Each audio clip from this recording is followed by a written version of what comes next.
மற்றும் அந்த குழுவை சார்ந்த ஹசரத் அனைவரையும் வரவேற்று காலதாமதமானதுக்கு வருத்திக்கிறோம். ஏன்னா வல்லவர் ஒரு நிகழ்ச்சியை முடிச்சுட்டு வந்துட்டு தொழுதுட்டு இப்போ தான் வந்தாங்க. அதனால தான் ஒரு கொஞ்சம் டிலே ஆகிடுச்சு. இன்ஷா அல்லாஹ் நிகழ்வு இதுக்கப்புறம் அது பிளான் பண்ண மாதிரி நடக்கும். இந்த நமது ஊர் நமது பொறுப்பு, அவர் நேட்டிவ் அவர் ரெஸ்பான்சிபிலிட்டி அப்படிங்கிற ஒரு தலைப்பின் கீழ் இவங்க இப்போ சிறப்புரை ஆற்றுவதற்கு முன்னாடி அவங்க ஒரு துறை சார்ந்து ஆராய்ச்சிகளை பண்ணி அது மட்டும் இல்லாமல் அவங்களுடைய படிப்பு, அதுக்கப்புறமா அவங்க இந்த துறையில் இந்த வளர்ச்சிக்காக என்னென்ன ஆய்வுகளை மேற்கொண்டிருக்காங்க அப்படிங்கிற ஒரு சிறிய முன்னுரையோட மௌலானாவை பேசுறதுக்கு நம்ம இன்ஷால்லா English MPhil English master degrees of MA English and Arabic at Madras university research topics the roles of maktab madrasa education in the empowerment of Muslims அப்படிங்கிற ஒரு தலைப்பிலையும் இஸ்லாமிக் கான்ஸ்டியூஷன் சட்ட திட்டங்கள் அப்படிங்கிற தலைப்பின் கீழ் 2 ஆராய்ச்சிகள் பண்ணியிருக்காங்க.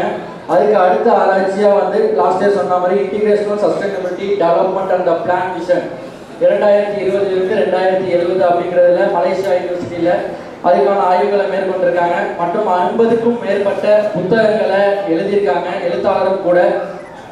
விளக்கங்கள் மட்டும் இல்லாமல் உங்களுக்கு முன்னாடி இன்ஷா அல்லாஹ் அவங்க தொடர்ந்து பேசுவாங்க. மௌலானா மௌலவி டாக்டர் கலீல் அஹமத் முனரி அவங்கள பேச வைக்கிறேன். அது மட்டும் இல்லாமல் ஜாமியா இல்மியா அண்ணா ஆலிம் அப்படிங்கிற ஆராய்ச்சி நிறுவனத்துடைய நிறுவனராகவும் பணியாற்றிட்டு இருக்காங்க. இன்ஷா அல்லாஹ் அவங்க உங்களுக்கு தோக சிறப்புரை ஆவாங்க. இன்ஷா அல்லாஹ். பிஸ்மில்லாஹிர் ரஹ்மானிர் ரஹீம். அஸ்ஸலாமு அலைக்கும் வரஹ்மத்துல்லாஹி தஆலா வ பரகாத்துஹு. அல்ஹம்துலில்லாஹி கஃபா வஸ்ஸலாத்து வஸ்ஸலாமு அலா சய்யிதில் முஸ்தஃபா அம்மா பஅத். فقد قال الله تعالى في القرآن العظيم أعوذ بالله من الشيطان الرجيم بسم الله الرحمن الرحيم إن الله لا يغير ما بقوم حتى يغيروا ما بأنفسهم صدق الله العليم. وقال رسول الله صلى الله عليه وسلم إنما الأعمال بالنيات وإنما لكل امرئ ما نوى. புகழ் அனைத்தும் இறைவன் அல்லாஹ் ஒருவனுக்கே உரித்தாகட்டும். அவனுடைய அன்பும் சாந்தியும் சமாதானமும் உலகத்தில் உள்ள அனைத்து மக்களின் மீது உண்டாகட்டும். ஆமீன். மாஷா அல்லாஹ். அல்லாஹ் தஆலா நம்முடைய எண்ணங்களை, நம்முடைய செயல்களை, நம்முடைய அமல்களை, நம்முடைய தான தர்மங்களை அல்லாஹ் ஏற்றுக்கொள்வானாக, கபூல் செய்வானாக. எல்லா நிலையிலும் அல்லாஹ்விற்காக, அல்லாஹ்வுடைய இறை தூதர் ஹஜ்ரத் ரசூலுல்லாஹி ஸல்லல்லாஹு அலைஹி வஸல்லம் அவர்களுக்காக வாழ்ந்து மறையக்கூடிய பாக்கியத்தையும் அல்லாஹ் எனக்கும் உங்களுக்கும் தருவானாக. இந்த உலகத்தை விட்டு பிரியும் போது கண்மணி நாயகம் ஸல்லல்லாஹு அலைஹி வஸல்லம் அவர்கள் இந்த கொண்டு வந்த மார்க்கத்தை, தீனை முழுமையாக பின்பற்றி ஈமானோடு வாழ்ந்து ஈமானோடு மரணிக்கக்கூடிய பாக்கியத்தையும் அல்லாஹ் எனக்கும் உங்களுக்கும் நம்முடைய வருங்கால சந்ததிகளுக்கும் நஸ்ல்களுக்கும் ஆக்கி அருள்வானாக. தட்டி அப்புறம் கொடுக்கலாமா? கொஞ்சம் நல்லது. இன்னைக்கு சமூகத்துல எல்லாருமே கவலைப்படக்கூடியவர்களாக இருக்கிறாங்க. இன்னைக்கு மக்களுக்கு மத்தியில ஒரு பெரிய விழிப்புணர்வு ஏற்பட்டது. எல்லா நிலை மக்களுமே இந்த மார்க்கத்தை, சமூகத்தினுடைய மேம்பாட்டிற்காக பலதரப்பட்ட முயற்சிகளை, பலதரப்பட்ட திட்டங்களை, பலதரப்பட்ட தியாகங்களை செஞ்சு கொண்டே வர்றாங்க. எல்லா தரப்பு மக்களும் செய்யறாங்க. ஆண்கள், பெண்கள், வாலிபர்கள், பிசினஸ்மேன், கல்வியாளர்கள், இப்படி எல்லா தரப்பு மக்களுமே சமூகத்தை பத்தி யோசிக்கிறாங்க, கவலைப்படுறாங்க. அதற்காக அவர்களால் என்ன முடியுமோ அந்த முயற்சிகளை செய்யறாங்க. ஒரு சமூக மாற்றம் ஏற்படணும், ஒரு சமூகத்தில் எழுச்சி உண்டாகணும்னா அது ஒரு நாள்ல ஏற்படுறாரு. சமூக மாற்றம் ஏற்படணும்னா நமக்கு ஒரு நீண்ட இலக்குகள் வேணும், தொடர் பயணங்கள் வேணும், கடின உழைப்புகள் வேணும், நேர்மறையான சிந்தனைகள் வேணும். இஸ்லாமிய மார்க்கம் என்பது ஏதோ நேற்று உருவான ஒரு மார்க்கம் அல்ல. இஸ்லாமிய சமூகம் என்பது கிட்டத்தட்ட 1318 ஆண்டுகள் இந்த உலகத்தை அறிவால், சிந்தனையால், ஆற்றலால், கண்டுபிடிப்புகளால், பொருளாதாரத்தால், அரசியல் மாற்றங்களால், கலாச்சாரங்களால், இப்படி எல்லா துறைகளிலுமே நின்று இருந்து சாதித்து உருவாக்கிய ஒரு வலிமையான சமூகம் இஸ்லாமிய சமூகம். இந்த வலிமையான சமூகம் எப்படி பலகீனம் அடைஞ்சிச்சு? ஒரு வருஷம் 2 வருஷம் இல்லை, 1318 ஆண்டுகள். அப்ப எவ்வளவு பெரிய நம்முடைய வலிமையான சமூகம் எந்த நிலையில எதன் காரணமாக பலகீனம் அடைஞ்சுன்னா 2 காரணங்கள் ஆய்வுகள் சொல்லுது. ஒன்று, அல்லாஹ்வுடைய தொடர்பை நம்ம இழந்துட்டோம், படைத்தவனுடைய கனெக்ஷன் நம்மள்கிட்ட குறைஞ்சு போச்சு. 2வது, ஒரு சமநிலையான வளர்ச்சி நம்மள்கிட்ட கிடையாது. சமநிலையான வளர்ச்சி, இந்த உலகம் சமநிலையான வளர்ச்சியை அல்லாஹ் கொடுத்திருக்கிறான். சமநிலையான வளர்ச்சி என்னன்னா, ஆன்மீகத்துக்குள்ள போனவங்க சமூகத்தை பத்தி யோசிக்கிறது இல்லை. உள்ள ரொம்ப ஆழமா போயிட்டவங்க சமூகத்தை பத்தி பேசுறதோ அதை டெவலப் பண்ணணும் அப்படிங்கிறதுல நேரம் கொடுக்க முடியல. சமூகத்தை பத்தி யோசிக்கிறவங்க, அரசியல் போராட்டங்கள் அப்படின்னு யோசிக்கிறவங்க பொருளாதாரத்துல ஸ்டெபிலிட்டி ஆகல. பொருளாதாரம் சம்பாதிக்கணும்னு போனவங்க தன் பிள்ளைகளை சமூகத்தினுடைய அதிகாரிகளாக, ஆளுமைகளாக மாற்ற முடியும்.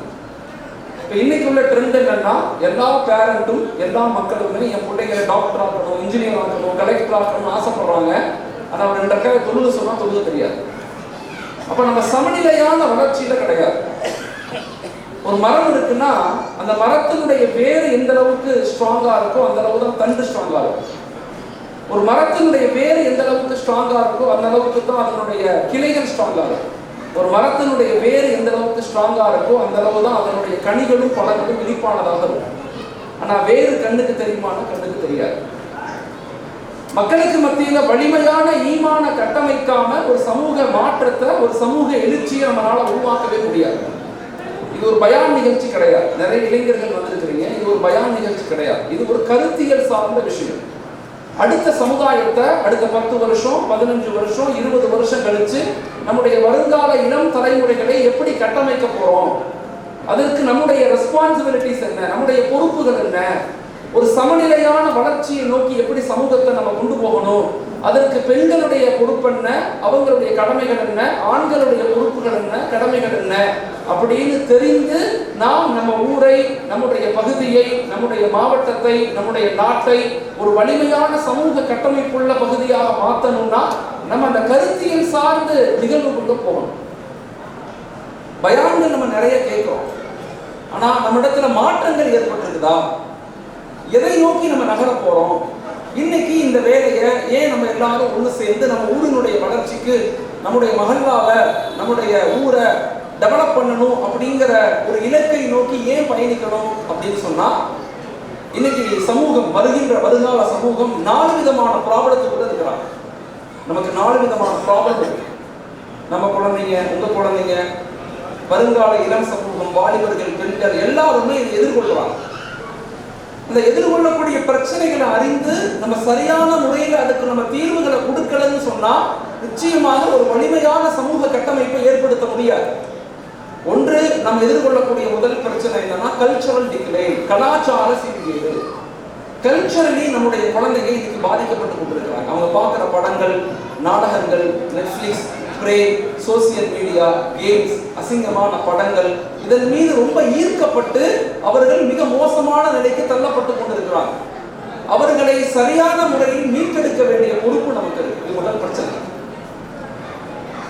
2வது பிரச்சனை என்ன அப்படின்னு சொன்னா, நம்முடைய குழந்தைகள், நம்முடைய நெக்ஸ்ட் ஜெனரேஷன் ஒடுக்க சீர்கேட்ல அதிகமாக மாட்டிக்கொள்றாங்க. டிசிப்ளின் லைஃப், சுய கட்டுப்பாடான வாழ்க்கை முறை ரொம்ப குறைஞ்சு போச்சு. இதுல குறிப்பாக பெண்கள் இதை ரொம்ப நீங்க ஆழமாக விளங்கணும். ஒரு மஹல்லாவை, ஒரு ஊரை கட்டமைக்கணும்னா ஆண்கள் சேர்ந்து மட்டும் உருவாக்க முடியாது, பெண்களும் சேர்ந்துதான் உருவாக்கணும். அதனாலதான் பெண்களையும் வர சொல்லுது. ஸோ நம்முடைய ஊரினுடைய வளர்ச்சிக்காக நம்ம என்னெல்லாம் யோசிக்கிறோம், நம்ம என்னவெல்லாம் திட்டமிடுறோம், அதை நம்ம எப்படி செயல்படுத்த போறோம் அப்படிங்கிறத ஆண்களும் தெரிஞ்சுக்கணும், பெண்களும் தெரிஞ்சுக்கணும். 2 பேரும் தெரிஞ்சுக்கிட்டாதான் ஊரை வலுப்படுத்த முடியும், டெவலப் பண்ண முடியும், வருங்கால தலைமுறைகளை பாதுகாக்க முடியும். இல்லைன்னா பாதுகாக்க முடியாது. மிகப்பெரிய பொறுப்புல நம்ம இருக்கிறோம், மிகப்பெரிய ரெஸ்பான்சிபிலிட்டிஸ் இருக்கு. மாஷாஅல்லாஹ் இன்னைக்கு காலையில வள்ளத்துல இருந்து 2 பேர் வந்திருக்கிறாங்க. அவங்க பள்ளியினுடைய, அந்த ஊரினுடைய பொறுப்புதாரிகள். இதே மாதிரி ப்ரோக்ராம் அங்கேயும் நடத்தி அவங்க மாஷாஅல்லாஹ் குழுவா பிரிச்சுட்டு, மருத்துவத்துக்கு 5 பேரு, கல்விக்கு 5 பேரு, வேலை வாய்ப்புகளுக்கு 5 பேரு, இப்படி தனித்தனியா மாஷாஅல்லாஹ் பிரிச்சு இன்னைக்கு காலையில் அங்குள்ள பெண்கள், அங்க இருக்கக்கூடிய வாலிபர்கள், அங்க இருக்கக்கூடிய பொறுப்புதாரிகள் எல்லாரும் சேர்ந்து ஒரு முயற்சி செய்யறாங்க. இப்ப இங்க இருக்கக்கூடிய நீங்க என்ன செய்யணும், அவங்களோட தொடர்பு வச்சுக்கணும். நீங்க என்ன பண்றீங்கன்னு அவங்க ஸ்கூல் நடத்துறாங்க, வல்லம் ஸ்கூல்னு ரொம்ப சிறப்பா நடத்துறாங்க, ரொம்ப அற்புதமா நடத்துறாங்க. அந்த ஸ்கூலுடைய டெவலப்மெண்ட் கூட நம்முடைய டெல்டாவுடைய கைடன்ஸ் உடைய பொறுப்புதாரி நம்ம சாவலி நூல்மறை சாவலி பொறுப்படுத்திருக்கிறாங்க. இந்த ஸ்கூலை டெவலப் பண்ணணுங்கிறதுக்காக வேண்டி அவங்களும் பொறுப்படுத்திருக்காங்க. மாஷா அல்லாஹ். ஸோ அதுபோல நம்ம ஒரு கனெக்ஷன்ஸை ஏற்படுத்தணும். டெல்டா பகுதியில் நம்ம ஒரு கனெக்ஷன், வல்லம், நாச்சியார் கோவில் எல்லா பகுதிகளிலையுமே ஒரு தொடர்புகளை ஏற்படுத்திட்டோம்னா ஒரு பெரும் மாற்றத்தை நோக்கி நகரலாம். மாஷா அல்லாஹ். அவங்களுக்காக நம்ம துவா செய்வோம். நீங்க அவங்க ஊர்களுக்கு 4 பேர் வாங்க, எப்படி ஸ்கூல் நடத்துறாங்கன்னு பாருங்க, மதரசா எப்படி நடத்துறாங்க, நிஸ்வான்கள் எப்படி நடத்துறாங்க. அதே மாதிரி உங்க ஊருக்கு நீங்க அழைப்பு கொடுங்க. அவங்க மேரேஜ் கவுன்சிலிங் இப்போ ஆரம்பிக்கிறாங்க, நம்ம ஊர்ல நல்லபடியா பண்ணிக்கிட்டு இருக்கீங்க, நீங்க அவங்க ஊருக்கு போகலாம், அவங்க உங்க ஊருக்கு வந்து பார்த்துட்டு போகலாம். இந்த ஒரு கனெக்ஷன், இன்டகிரேஷன் தான் நம்முடைய ஸ்ட்ரென்த்தனே. இதை நம்ம வலிமைப்படுத்த முயற்சி பண்ணணும். இன்ஷா அல்லாஹ். இந்த அங்க இருக்காங்க மோரா, அவங்க மஷூரா சொன்னாங்க. கனெக்ட் பண்ணிருக்கீங்களா? நல்ல இன்ஷா அல்லாஹ். துஆ செய்யுங்க. ஐயா பார்க்கலாம். இன்ஷா அல்லாஹ். கிளம்பு நேரா இருக்கு. அந்த அடுத்த நம்பர் வாங்கி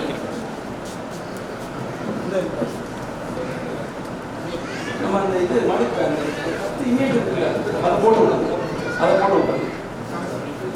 நல்லது. ஸோ நம்ம எதிர்கொள்ளக்கூடிய ப்ராப்ளம்ஸ் என்னன்னு தெரிஞ்சுக்கிட்டாதான் அதற்கான தீர்வுகளை கொடுக்க முடியும்.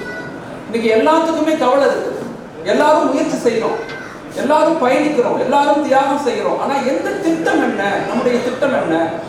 நம்ம வெற்றி பெறணும் அப்படின்னு சொன்னா, ஒரு விஷயத்துல ஜெயிக்கணும் அப்படின்னா முதல்ல நம்ம ஒரு விஷயத்தை ஏன் செய்யறோம்னு தெரிஞ்சுக்கணும். ஏன் செய்யறோம், எதனால நம்ம ஊருடைய வளர்ச்சியை பற்றி நம்ம கவலைப்படணும், எதனால நம்ம ஒரு பெரும் முயற்சி செய்யணும் அப்படிங்கிறத தெரிஞ்சுக்கணும். 1979 இந்தியாவில் ஒரு கமிஷன் கொண்டு வந்தாங்க. இளைஞர்கள் ரொம்ப ஆழமா நீங்க தெரிஞ்சுக்கணும். கொஞ்சம் இந்த பிள்ளைங்கள்லாம் சவுண்ட் இல்லாம தான் நல்லா இருக்கும். கொஞ்சம் பிள்ளைங்கள்லாம் சவுண்ட் இல்லாம நல்லா இருக்கும். 1979 இந்தியாவில் ஒரு கமிஷன் போட்டாங்க. அந்த கமிஷனுக்கு பேர் மண்டல் கமிஷன். அந்த கமிஷன் எதுக்கு போட்டாங்கன்னா, இந்தியாவில் வாழக்கூடிய எஸ்சி எஸ்டி மக்கள், தலித் மக்கள் மற்றும் மலைவாழ் மக்கள், இவங்க ரொம்ப பலகீனமா இருக்காங்க, இவங்களை நம்ம மேம்படுத்தாம இந்தியாவை மேம்படுத்த முடியாது அப்படின்னு ஒரு கமிஷன் போட்டு, அந்த கமிஷன் ஒரு ரிப்போர்ட் கொடுத்துச்சு. அந்த ரிப்போர்ட்ல என்ன சொன்னுச்சுன்னா, இவங்களுக்கு 27% இடஒதுக்கீடு கொடுக்கணும், ரிசர்வேஷன் கொடுக்கணும்னு அந்த கமிட்டி சொல்லுச்சு. ஆனா அந்த பார்லிமெண்ட் இருக்கக்கூடிய உயர்ஜாதி மக்கள் அந்த கமிஷனை அங்கீகரிக்கல, ஏற்றுக்கொள்ளல. Reservation is not allowed in India அப்படின்னு பெரிய போராட்டம் நடந்துச்சு. 1 வருஷம் 2 வருஷம் அல்ல, கிட்டத்தட்ட 14 வருஷம் அந்த மக்கள் போராடினாங்க. 1979 போடப்பட்ட கமிஷன் 1992 தான் இம்ப்ளிமெண்ட் செய்யப்பட்டுச்சு. 92 தான் அது இம்ப்ளிமெண்ட் செய்யப்பட்டுச்சு. 14 வருஷம் போராடி தன் உரிமைகளை இன்னைக்கு அந்த மக்கள் அடைஞ்சு இன்னைக்கு எல்லா துறைகளிலுமே வளர்ந்த மக்களாக மாறுறாங்க. நமக்குன்னு இந்தியாவில் பல கமிஷன் போடப்பட்டுச்சு.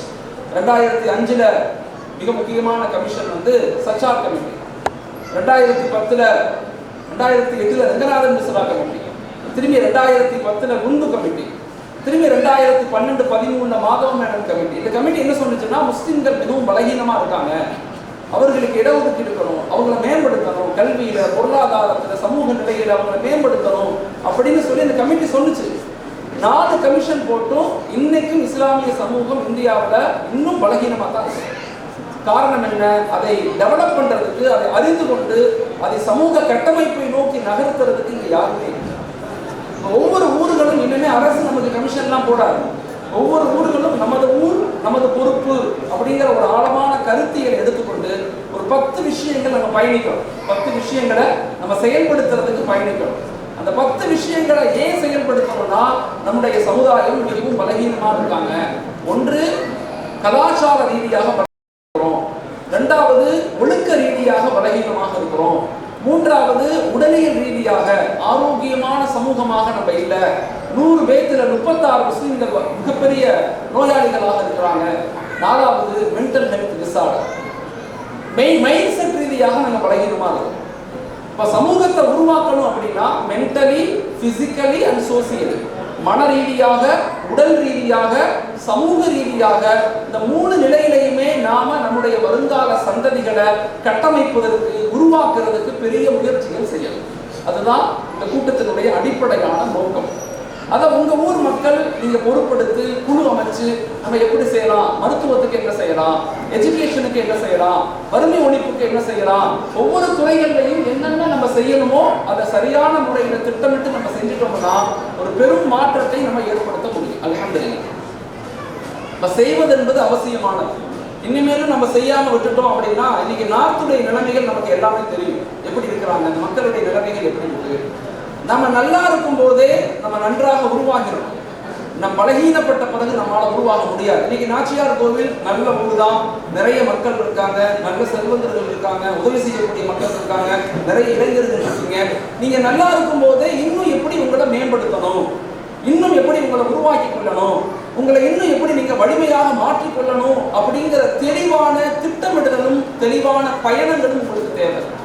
அதுக்கு தான் மாஷா அல்லாஹ் டெல்டா கைடன்ஸ் சென்டர் அன்போட இணைந்து டெல்டா கைடன்ஸ் சென்டர்னு சொல்லி இந்த 5 மாவட்டங்கள் தஞ்சாவூர், கும்பகோணம், மயிலாடுதுறை, நாகப்பட்டினம், திருவாரூர் இந்த 5 மாவட்டங்களுடைய வளர்ச்சிகளை எப்படி மேம்படுத்தலாம், எப்படி இலக்குகளோடு நம்ம பயணிக்கலாம், எப்படி திட்டமிட்டு நம்ம சமூகத்தை கட்டமைக்கலாம் அப்படிங்கிறது தான் நம்முடைய இலக்கு. அந்த இலக்கோடு நம்ம பயணிக்கணும்.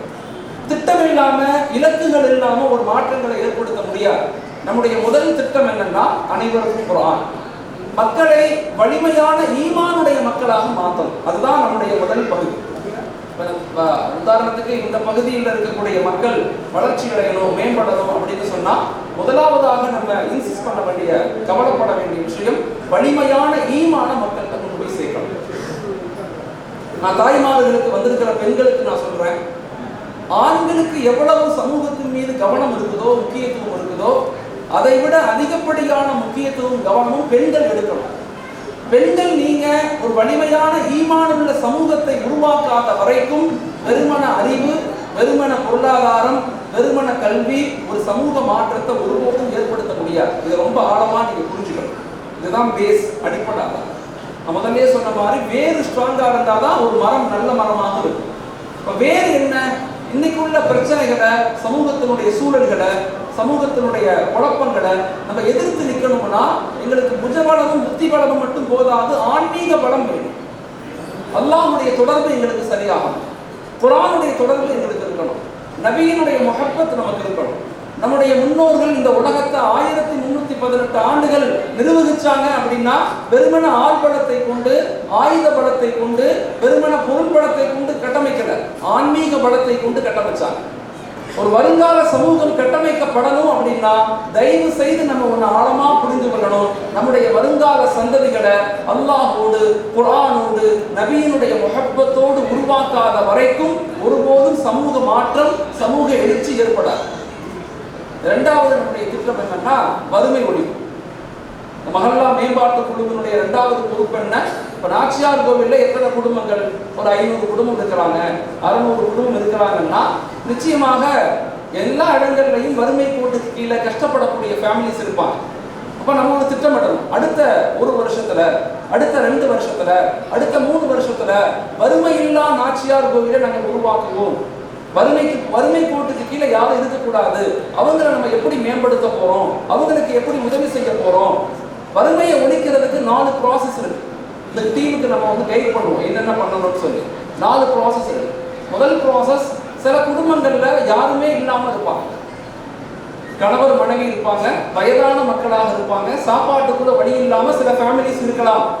அந்த குடும்பத்தை கண்டுபிடிச்சு டேட்டாபேஸ் எடுத்து அந்த குடும்பத்துக்கு தேவையான உணவுப் பொருட்களை கொண்டு போய் சேர்க்கணும் நம்ம. இது முதல் விஷயம். வறுமை ஒழிப்புனா இதான் வறுமை ஒழிப்பு. 2வது என்னன்னா, சில குடும்பங்கள்ல மருத்துவ உதவிகள் தேவைப்படும். கணவரும் நோயா இருப்பாரு, மனைவியும் நோயா இருப்பாங்க. நான் சில குடும்பங்களுக்கு பார்த்துருக்கிறேன் போய். ஒரு குடும்பத்துக்கு ஒரு பெரிய இஸ்லாமிய ஊர், பெரும் செல்வந்தர் ஊர். ஆனா அந்த ஊர்ல கணக்கெடுக்காததுனால உதவி செய்யறவங்க ரெடியா இருப்பாங்க. நம்முடைய நோக்கம் என்னன்னா, தண்ணீர் கொடுக்கறவங்க ஒருத்தவங்க இருப்பாங்க, தண்ணீர் தேவையுடையவங்க ஒருத்தவங்க இருப்பாங்க. அந்த ஜக்கு எடுத்துட்டு போய் தண்ணி அவங்களுக்கு கொடுக்க வேண்டிய பொறுப்பு நமக்கு இருக்குது. அப்படி செய்யணும்னா எப்படி செய்யணும்? அப்ப மருத்துவம் சார்ந்த உதவிகள் எப்படி செய்யணும்? 3வது, அந்த குடும்பத்துல யாராவது தொழில் செய்வாங்க, ஆனா தொழிலை மேம்படுத்த முடியாம வறுமை கோட்டுக்கு கீழே இருந்து ரொம்ப கஷ்டப்பட்டுக்கிட்டு இருப்பாங்க. அந்த ஃபேமிலியை கண்டெடுத்து அந்த ஃபேமிலிக்கு சிறு தொழில் வச்சு கொடுக்குறாரு. உதாரணத்துக்கு நாங்கள் ஆவணியாபுரம்னு போயிருந்தோம், ஒரு ஊர். அங்கே ஒரு 300 பெண்களுக்கு வேலை வாய்ப்புகளுக்காக ஒரு அழகான முறையில் பண்ணியிருக்கிறாங்க. இங்கே இருக்கக்கூடிய நம்ம இஸ்மாயில் இலியாஸ் ஹாஜியார், ஒயிட் ஹவுஸ் அவங்க பாலி ஹாஜியாருடைய ஃபேமிலியும் நம்ம சவுல் மை மறை அவங்க குரூப் அந்த டீம் சேர்ந்து அந்த பெரிய பெண்களுக்கு உதவி செய்கிறாங்க. மாஷா அல்லாஹ். அப்போ அங்கே ஒரு பெண்களுடைய தேவைகளை கேட்கும்போது, எங்களுக்கு வறுமைக்கு கீழே நாங்கள் கஷ்டப்படுறோம் அப்போ சொல்லும் போது அவங்களுக்கு தேவையான உதவிகளை எப்படி செய்யலாம், தொழில்துறைகளை எப்படி மேம்படுத்தலாம், அதை கொண்டு அந்த ஃபேமிலியை எப்படி பாதுகாக்கலாம். இது 3வது. 4வது, அந்த ஃபேமிலியில் யாராவது படிக்கிறாங்க, குழந்தைகள் படிக்கிறாங்க, காலேஜ் படிக்கிறாங்கன்னா அந்த குழந்தைகளை எடுத்து கல்வி பொறுப்பு எடுத்து அந்த குழந்தைகளை நல்ல முறையில் படிக்க வச்சு மாஷா அல்லாஹ் அந்த குழந்தைகள் மூலமாக சமூகத்துக்கு மாற்றத்தை ஏற்படுத்துறது. இப்போ நாங்கள் தமிழ்நாடு முழுக்க கடந்த 5 மாதத்தில் மட்டும் 500க்கும் மேற்பட்ட எம்ப்ளாய்மெண்ட்டை உருவாக்கிறோம். வேலை வாய்ப்புகளை உருவாக்கி பிளேஸ்மெண்ட் கொடுக்குறோம்.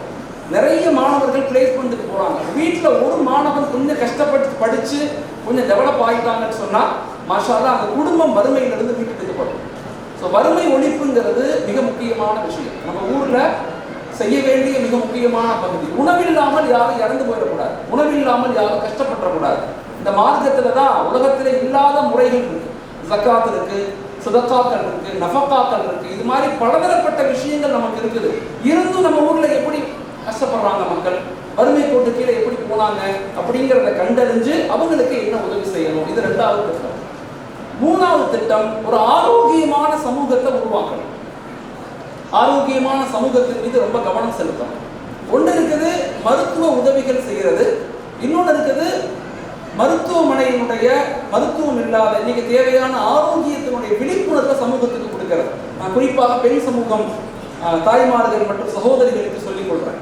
இன்னைக்கு சமூகத்தில் 100 முஸ்லிம்கள் இருக்கிறாங்கன்னா 36 முஸ்லிம்கள் நோயாளிகளாக இருக்கிறாங்க.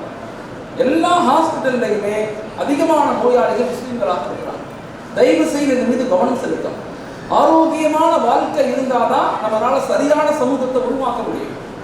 அல்லாஹ் நமக்கு கொடுத்த ஈமானுக்கு அடுத்து இறைவன் கொடுத்த மிகப்பெரிய நிஅமத் என்னன்னா சிஹத் தான், ஆரோக்கியம் தான். அந்த ஆரோக்கியத்தின் மீது கவனம் செலுத்துறோமா, அதுக்கு நம்ம என்னென்ன முயற்சிகள் செய்யறோம் அப்படிங்கிறத நம்ம யோசிக்கணும். குறிப்பாக நான் பெண்களுக்கு சொல்றேன், உங்க அடுத்த தலைமுறையை நல்ல வலிமையான வலுவான சமூகமாக உருவாக்கணும். ஒரு ஆரோக்கியமான வாழ்க்கைக்கு என்ன செய்யணும்? 6 விஷயங்கள் செய்யணும். இந்த 6 விஷயங்களை, சுன்னத்தான விஷயங்களை நம்ம வாழ்க்கையில செஞ்சுட்டோம்னா நம்ம ஆரோக்கியம் மாஷா அல்லாஹ் சிறப்பாக இருக்கும்னு ஆய்வுகள் நமக்கு சொல்லிக் கொடுக்குறது. 1, அதிகாலை எழுந்திருக்கணும். நம்முடைய குழந்தைகளை அதிகாலை எழுப்பதற்கு முயற்சி செய்யணும். 4 மணி 5 மணிக்கெல்லாம் பிள்ளைங்க எந்திரிக்கணும், எழுந்திரிச்சு படிக்க ஆரம்பிக்கணும், மக்தபுகளுக்கு போகணும், மதரசாக்களுக்கு போகணும். இதை யார் செய்ய முடியும்னா குடும்பங்கள் தான் செய்ய முடியும். ஒரு சமூக மாற்றம் ஏற்படணும்னா அந்த மாற்றம் எங்கிருந்து ஏற்படணும்? அது தனி மனிதனுடைய வாழ்க்கையிலிருந்து குடும்பங்கள்ல இருந்து ஏற்படணும். மாற்றம் ரோடுகள்ல இருந்து ஏற்படாது. வெறுமன போராட்டம் பண்ணி வெறுமன கொடி பிடிச்சி கத்தினா மட்டும் சமூகம் முன்னேறாது. ஒவ்வொரு வீடுகள்லையும் இலக்குகள் வேணும், திட்டங்கள் வேணும். நம்முடைய வருங்கால சந்ததிகளை, வருங்கால சமுதாயத்தை, பெண்களை, வாலிபர்களை என்ன துறைகளை நாங்கள் உருவாக்க போறோம், என்ன அடிப்படையில் நாங்கள் மேம்படுத்த போறோம், எப்படி அவங்களை தயாரிக்க போறோம் அப்படிங்கிற தெளிவான பார்வை நமக்கு ரொம்ப ரொம்ப முக்கியம். அது இல்லாம வெறுமன போராட்டம், வெறுமன புரட்சி பத்தாது. Agitation is a very need. நம்முடைய உரிமைகளுக்காக போராட்டம் செய்வது தப்பு கிடையாது. ஆனா இன்னொரு புறம் திட்டமிட்டு சமூகத்தை கட்டமைக்கணும். இப்ப நம்முடைய 3வது மிக முக்கியமான திட்டம் என்னன்னா ஒரு ஆரோக்கியமான சமூகத்தை உருவாக்கணும். இப்ப அதுக்கு நாங்க என்ன செய்கிறோம்னா அல்ஹம்துலில்லாஹ் டெல்டா பகுதியில் இருக்கக்கூடிய டாக்டர் அன்வர் அப்படிங்கிறவங்களுக்கு பொறுப்பு கொடுத்துருக்கோம். டாக்டர் அன்வர் சார் இங்க தஞ்சாவூர்ல இருக்கிறாங்க. அதே மாதிரி நிறைய ஹாஸ்பிட்டல்ஸ், நேஷனல் ஃபார்மா, அவர் லேடி ஹாஸ்பிட்டல், இது மாதிரி ஒரு 4-5 ஹாஸ்பிட்டல் டைப் பண்ணிட்டோம். உதாரணத்துக்கு நாச்சியார் கோவில்ல இருந்து யாராவது ஒருத்தவங்க மருத்துவ தேவைக்கு உங்க குழுவை அணுகுவாங்க. இப்போ எங்களுக்கு ஒரு மருத்துவ தேவை இருக்குது அப்படின்னு அணுகினாங்கன்னா நீங்க சரியான வழிகாட்டுதல் நீங்க கொடுக்கணும். சம்பந்தமே இல்லாம தேவையில்லாத மருத்துவமனைக்கு போய் 2 லட்சம் 3 லட்சம் 4 லட்சம்னு பணத்தை கட்டி கடன் வாங்கி தன் வாழ்க்கையை இழந்த எத்தனையோ குடும்பங்கள் இருக்கிறாங்க. அந்த நேரத்தில் என்ன செய்யணும்னு தெரியாது. நாம செய்யறது சரியான கைடன்ஸ் கொடுக்கணும். அப்ப நமக்குன்னு ஒரு ஹாஸ்பிட்டல், நமக்குன்னு ஒரு டாக்டர்ஸ் டீம் இங்க நம்ம டெல்டா பகுதியில் இருப்பாங்க. இப்போ நீங்க உடனே என்ன செய்யணும்?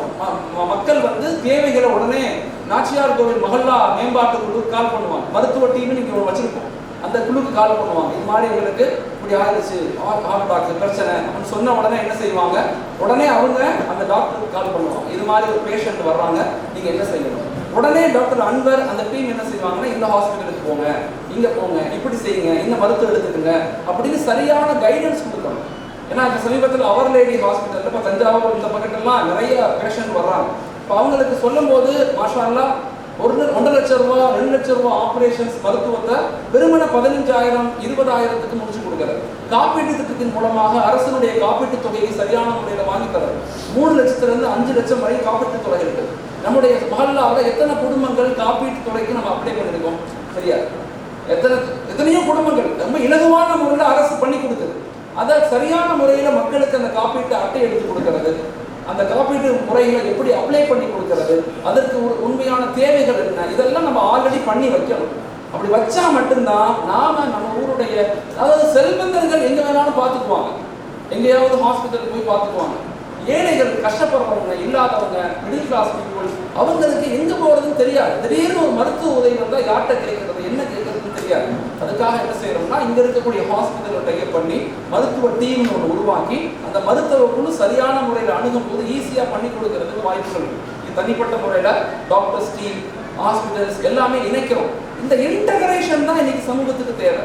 சமூகத்துல மாஷா அல்லாஹ் நம்ம பலகீனமான சமூகம்லாம் கிடையாது. நம்ம சமூகத்துல நிறைய நல்ல மக்கள் இருக்காங்க, உதவி செய்யக்கூடியவங்க இருக்கிறாங்க, நல்ல அறிவாளிகள் இருக்கிறாங்க, நல்ல சிந்தனையாளர்கள் இருக்கிறாங்க, தியாகம் செய்யக்கூடியவங்க, நல்ல படிச்ச மக்கள் இருக்கிறாங்க.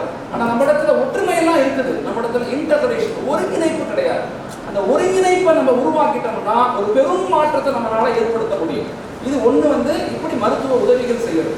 2வது திட்டம் என்னன்னா மருத்துவத்தை பொறுத்தவரையும் சமூகத்துக்கு சரியான மருத்துவ விழிப்புணர்வு கொடுக்கணும். நம்முடைய உடலை எப்படி ஆரோக்கியமா வச்சுக்கணும், அதை பெண்கள் தான் செய்யணும். ஒன்று, குழந்தைகளை வீட்டில் உள்ளவங்களை அதிகாலை எழுப்பதற்கு முயற்சி செய்யும். எந்த சமுதாயம் அதிகாலை எழுந்திருக்குதோ அந்த சமூகத்துக்கு நோய்கள் குறைவாகத்தான். அந்த காற்று சுவாசிக்கிறது, தொழுகைக்கு போறது, அது ரொம்ப ரொம்ப முக்கியமான பகுதி. அதிகாலை எழுப்புறதுக்கு முயற்சி செய்யும். 2வது மிக முக்கியமான விஷயம், உடல் கழிவுகளை வெளியாக்கணும். நோய் வர்றதுக்கு எல்லா காரணமும் மனங்களை சுமக்கிறது தான். வயிற்றுல மனங்கள் சுமக்க நோய்கள் உண்டாகும். காலை எழுந்த உடனே என்ன செய்யணும், அவசியமான முறையில் நம்முடைய கழிவுகளை வெளியாக்கணும். இது 2வது. 3வது என்ன செய்யணும், நல்ல பிரஷ் பண்ணணும். குழந்தைகளுக்கு இப்பயிலிருந்து சொல்லிக் கொடுக்கணும். நல்ல பிரஷிங் சென்ஸ், நல்ல சுத்தமா இருக்கணும், குளிக்கணும், நல்ல பிரஷை பல்ல எப்பயுமே கிளீனா வச்சுக்கணும். வாய் நாடி வாய் முதல் நாடி, எல்லா நோய்களும் பற்கள் இருந்தா உருவாகுதுன்னு சொல்றாங்க. முதல் சொன்னாங்க, லவ்லான் ஷுக்வலா உம்மத்தி, எங்கள் உம்மத்தின் மீது மிஸ்வாக் கடமையாயிருமோ நான் பயப்படுறேன், ஃபரதாயிருமோ நான் பயப்படுறேன்னு சொன்னாங்க.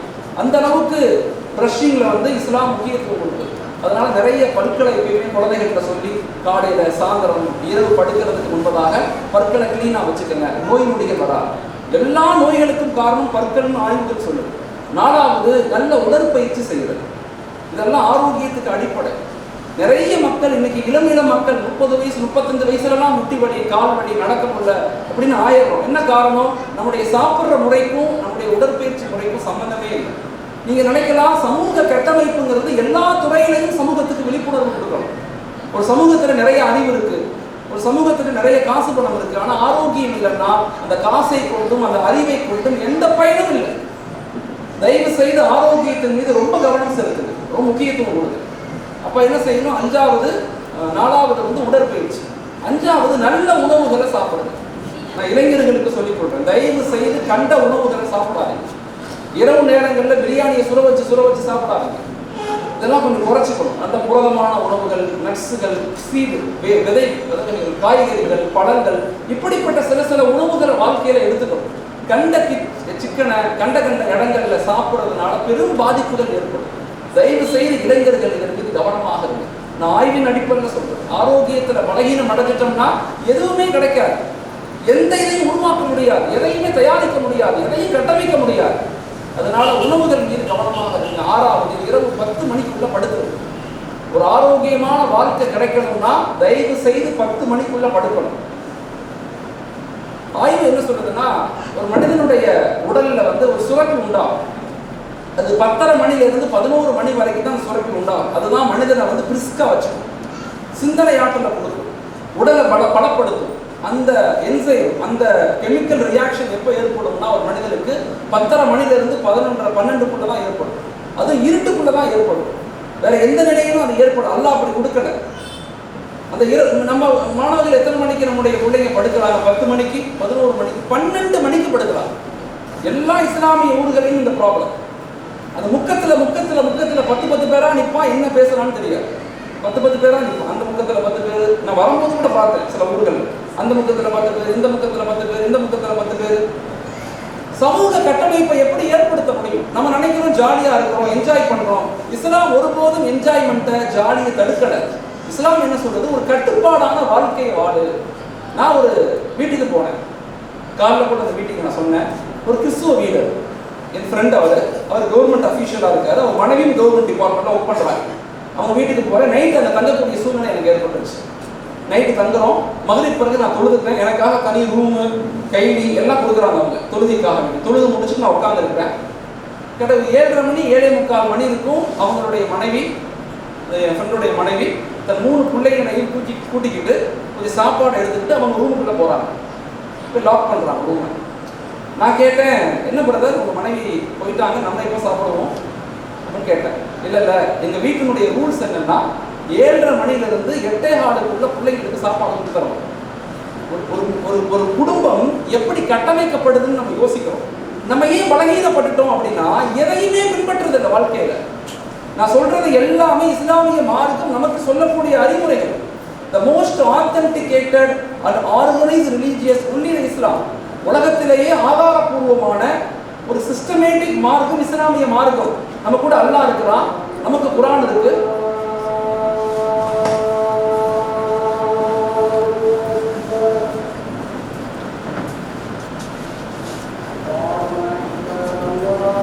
அல்ஹம்துலில்லாஹ்.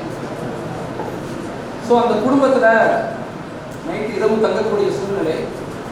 இப்போ அவங்க என்ன செய்கிறாங்க, 7:45 8:15 சாப்பாடை கொடுத்து முடிக்கிறாங்க. நான் கேட்டேன், அந்த பெண் உங்கள் மனைவி உள்ளே போயிட்டாங்களே, எப்போ வருவாங்க? இந்த சொன்னார், எங்கள் வீட்டினுடைய மாடல் சிஸ்டம் என்னென்னா, என் மனைவி எங்கள் வீட்டுடைய மாடலே என்னென்னா 7:45 8 மணிக்கெல்லாம் அவங்களுக்கு சாப்பாடு கொடுத்துருவோம். அவங்க 9 மணி 8:30 மணி 9 மணிக்குள்ளே குழந்தைகள் தூங்கிடுவாங்க. அதுக்கப்புறம் தான் நாங்கள் சாப்பிடுவோம், அப்புறம் நாங்கள் தூங்குவோம். காலையில் 4:30 மணிக்கெல்லாம் எழுந்திரிச்சிடுறாங்க பிள்ளைங்க. எனக்கு ஆச்சரியமாக இருந்துச்சு. 4:30 மணிக்கெல்லாம் எழுந்திரிக்கிறாங்க. ஒரு புள்ள ஐஐடியில் ப்ரிப்பேர் பண்ணுறாங்க, இன்னொரு புள்ள யூபிஎஸ்சி கவர்மெண்ட் எக்ஸாமினேஷன் ப்ரிப்பரேஷன் இருக்கிறாங்க, இன்னொரு புள்ள சின்ன குழந்தை 8வது 7வது படிக்குது. அந்த குழந்தை இப்படி எல்லாருமே ஒரு பெரும் திட்டத்தோடு அவங்க அடுத்த ஜெனரேஷனை உருவாக்குறாங்க. இப்போ நம்மளுடைய வீடுகள் எப்படி இருக்குது? இப்போ நாம ஒரு ஆரோக்கியமான சமூக கட்டமைப்பை ஏற்படுத்தணும்னா அந்த மாற்றங்கள் நம்முடைய குடும்பங்கள்லேருந்து ஏற்படணும், நம்முடைய குடும்பங்கள்லேருந்து உருவாகணும்.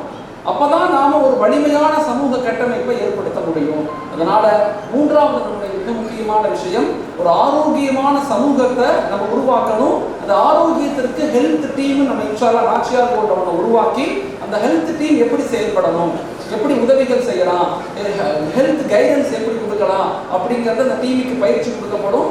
உதாரணத்துக்கு ஒரு ஃபைல் உங்கள்கிட்ட வருது அப்படின்னா அந்த ஃபைலை சரியான முறையில் வெரிஃபிகேஷன் பண்ணி அதை உண்மைதானான்னு சொல்லி நம்முடைய நாச்சியார் கோவில் மஹல்லா மேம்பாட்டு குழு சார்பாக நீங்கள் என்ன உதவி செய்ய முடியும் அப்படிங்கிறத உதவி செய்கிறது. அந்த மக்கள் என்ன அவங்களுடைய தேவைகளுக்கு என்ன பூர்த்தி செய்ய முடியும் அதையும் எழுதி அதுக்கு மேலே தேவையானது இருக்கும்போது நம்முடைய ஊரினுடைய முக்கியஸ்தர்களுக்கு அனுப்பணும்னா அவங்க பெரிய சப்போர்ட் பண்ணுவாங்க. நல்ல முறையில் நம்முடைய ஊரினுடைய ஹெல்த் சம்பந்தப்பட்ட விஷயங்களுக்கு நிறைய உதவி செய்யலாம். இது ஆரோக்கியம் சம்பந்தப்பட்ட விஷயம். 4வது நம்முடைய திட்டம் என்னன்னா, தரமான கல்வியை சமூகத்துக்கு கொடுக்கணும். கல்விதான் நம்முடைய உரிமைகளை, நம்முடைய சுதந்திரங்களை, நம்முடைய கலாச்சாரங்களை, நம்முடைய அடையாளங்களை பாதுகாக்கும்.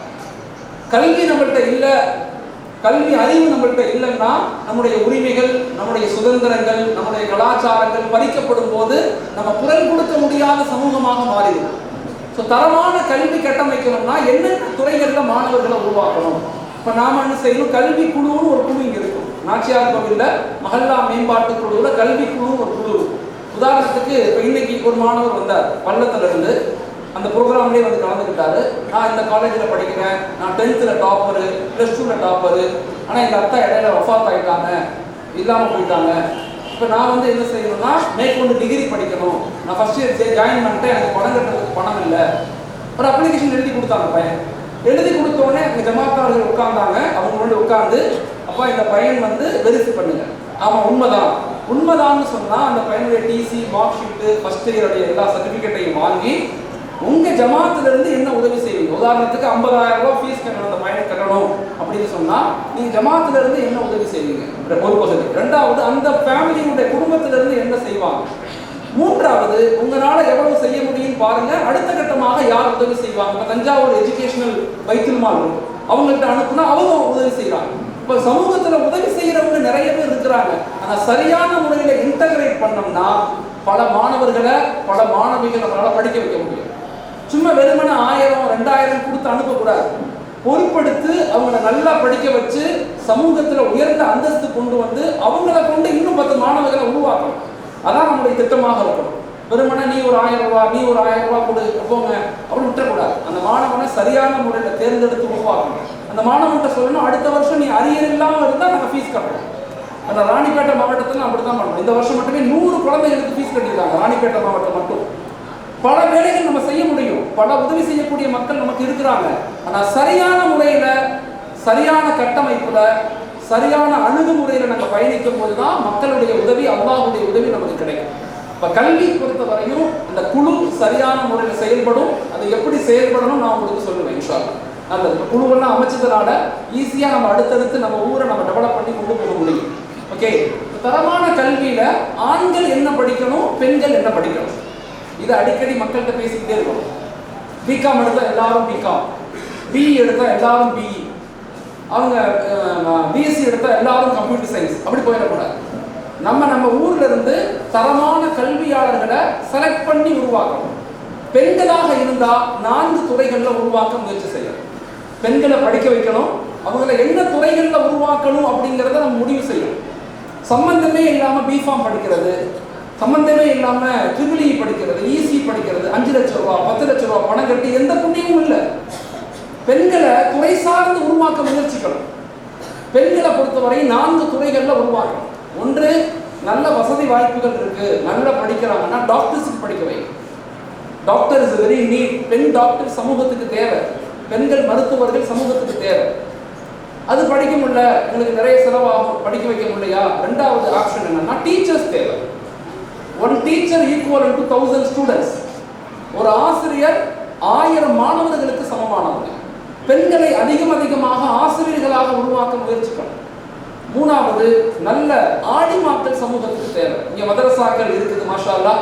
ஆல்ரெடி நம்ம ஊர்ல நல்ல ஸ்கூல் நடத்துறீங்க. கிட்டத்தட்ட 700-750 மாணவர்களை கொண்ட பள்ளிக்கூடங்கள், நாச்சியார் ஸ்கூல் நடத்துறீங்க, மாஷா அல்லாஹ், வெரி குட். மதரசாக்கள் நடத்துறீங்க, பெண்கள் மதரசாக்கள். அதே மாதிரி 300க்கும் மேற்பட்ட பெண்களுக்கு தையல் மிஷின் வாங்கி கொடுத்து, பயிற்சி கொடுத்து அவங்களை தயாரிச்சிருக்கிறீங்க. இது மாதிரி பல சேவைகள். மக்தபுகள் இங்க ரொம்ப நல்லா நடக்குது, அதுக்கு போனதெல்லாம் சொன்னாங்க. மதரசாக்கள் இங்க நல்லா நடக்குது, மாஷா அல்லாஹ். ரொம்ப சிறப்பான பல காரியங்களை நாச்சியார் கோவில் முன்மாதிரியா பண்ணிக்கிட்டு இருக்கீங்க. இன்னும் இதை எப்படி டெவலப் பண்ணலாம், இன்னும் இதை எப்படி மேம்படுத்தலாம், நமக்குள்ள ஒருங்கிணைத்து திட்டமிட்டு இளைஞர்களுக்கு என்ன வழிகாட்டுதல் கொடுக்கலாம், மருத்துவத்துக்கு என்ன வழிகாட்டுதல் கொடுக்கலாம் அப்படின்னு யோசிக்க ஆரம்பிச்சிட்டீங்கன்னா ஒரு பெரும் மாற்றத்தை ஏற்படுத்த முடியும். மூணாவது, நல்ல ஆலிமாக்கள் தேவை சமூகத்துக்கு. நாலாவது, மிக முக்கியமானது, கவுன்சிலிங் படிக்கக்கூடிய, சைக்காலஜி படிச்சு கவுன்சிலிங் கொடுக்கக்கூடிய பெண்கள் தேவை. பெண்களுக்கு பெண்கள் கவுன்சிலிங் கொடுக்கணும். அப்படிப்பட்ட பெண் சமூகத்தை நம்ம கட்டமைக்கணும். ரொம்ப ரொம்ப தேவை. சைல்ட் சைக்காலஜி, மானசரி ட்ரைனிங், குழந்தைகளை எப்படி வளர்க்கணும், கணவன் மனைவி உறவு முறை, இப்படிங்கிறதெல்லாம் பெண்களுக்கு நிகழ்வுகள் நடத்தி புரிய வச்சு கவுன்சிலிங் கொடுக்க வேண்டிய மிகப்பெரிய பொறுப்பு நமக்கு இருக்கு.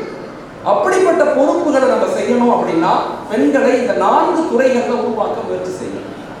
ஆண்களை கல்வியில படிக்க வைக்கணும், ஆண்களை கல்வித்துறையில மேம்படுத்தணும் அப்படின்னா அவங்களுக்கு ஒரு 4 துறை இருக்கு.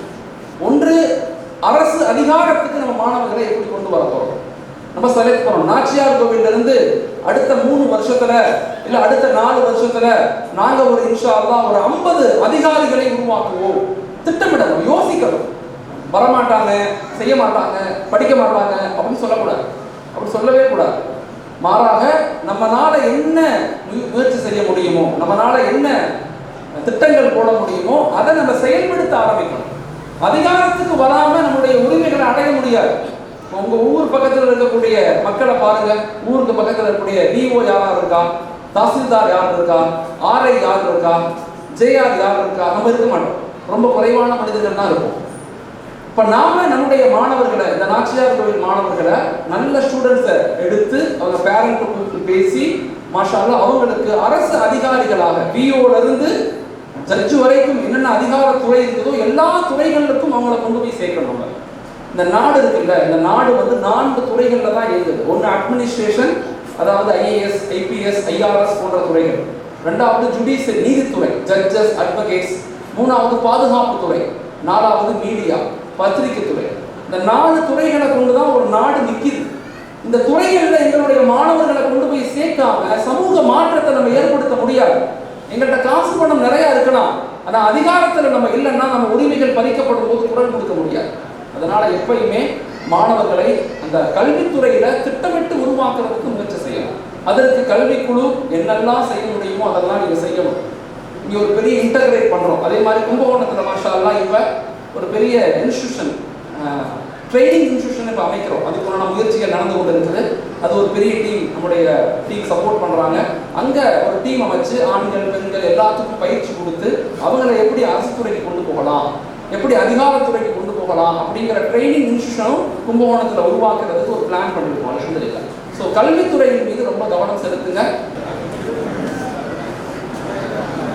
இப்போ கல்வி குழு இப்போ இங்கே அமைக்கப்படும். இங்கே மாஷா அல்லாஹ் நிறைய டீம் அமைக்கப்பட்டிருக்குது. அந்த கல்விக்குழுவுடைய வேலைகள் என்ன, நீங்கள் எப்படி செய்யணும், அவங்களுக்கு எப்படி உதவி செய்யணும், எப்படி வெரிஃபிகேஷன் பண்ணணும் அப்படிங்கிறதெல்லாம் இன்ஷா அல்லாஹ் அந்த குழுவுக்கு பயிற்சி கொடுக்கப்படும். அந்த குழு அந்த மாதிரி செய்ய ஆரம்பிங்க. மாஷா அல்லாஹ் நமக்கு நிறைய மாணவர்களை உருவாக்க முடியும். அதுக்குண்டான வாய்ப்புகளை நம்ம ஏற்படுத்துவோம். இப்போ டெல்டா பகுதியை வந்து ஒரு முழுமையான வளர்ச்சி பெற்ற பகுதி. எப்பயுமே டெல்டா பகுதி வந்து ஒரு சிறந்த பகுதி. இதை இன்னும் நம்ம எப்படி மேம்படுத்தி உருவாக்கணும், அதில் மிக முக்கியமாக கவனம் செலுத்த வேண்டியது நம்முடைய கல்வியின் மீது ரொம்ப கவனம் செலுத்தணும். அதன் மீது ரொம்ப கவனம் செலுத்தி உருவாக்க முயற்சிக்கணும். 5வது, பெண்கள் கொஞ்சம் சத்தம் இல்லாமல் இருந்தால் நல்லா இருக்கும்.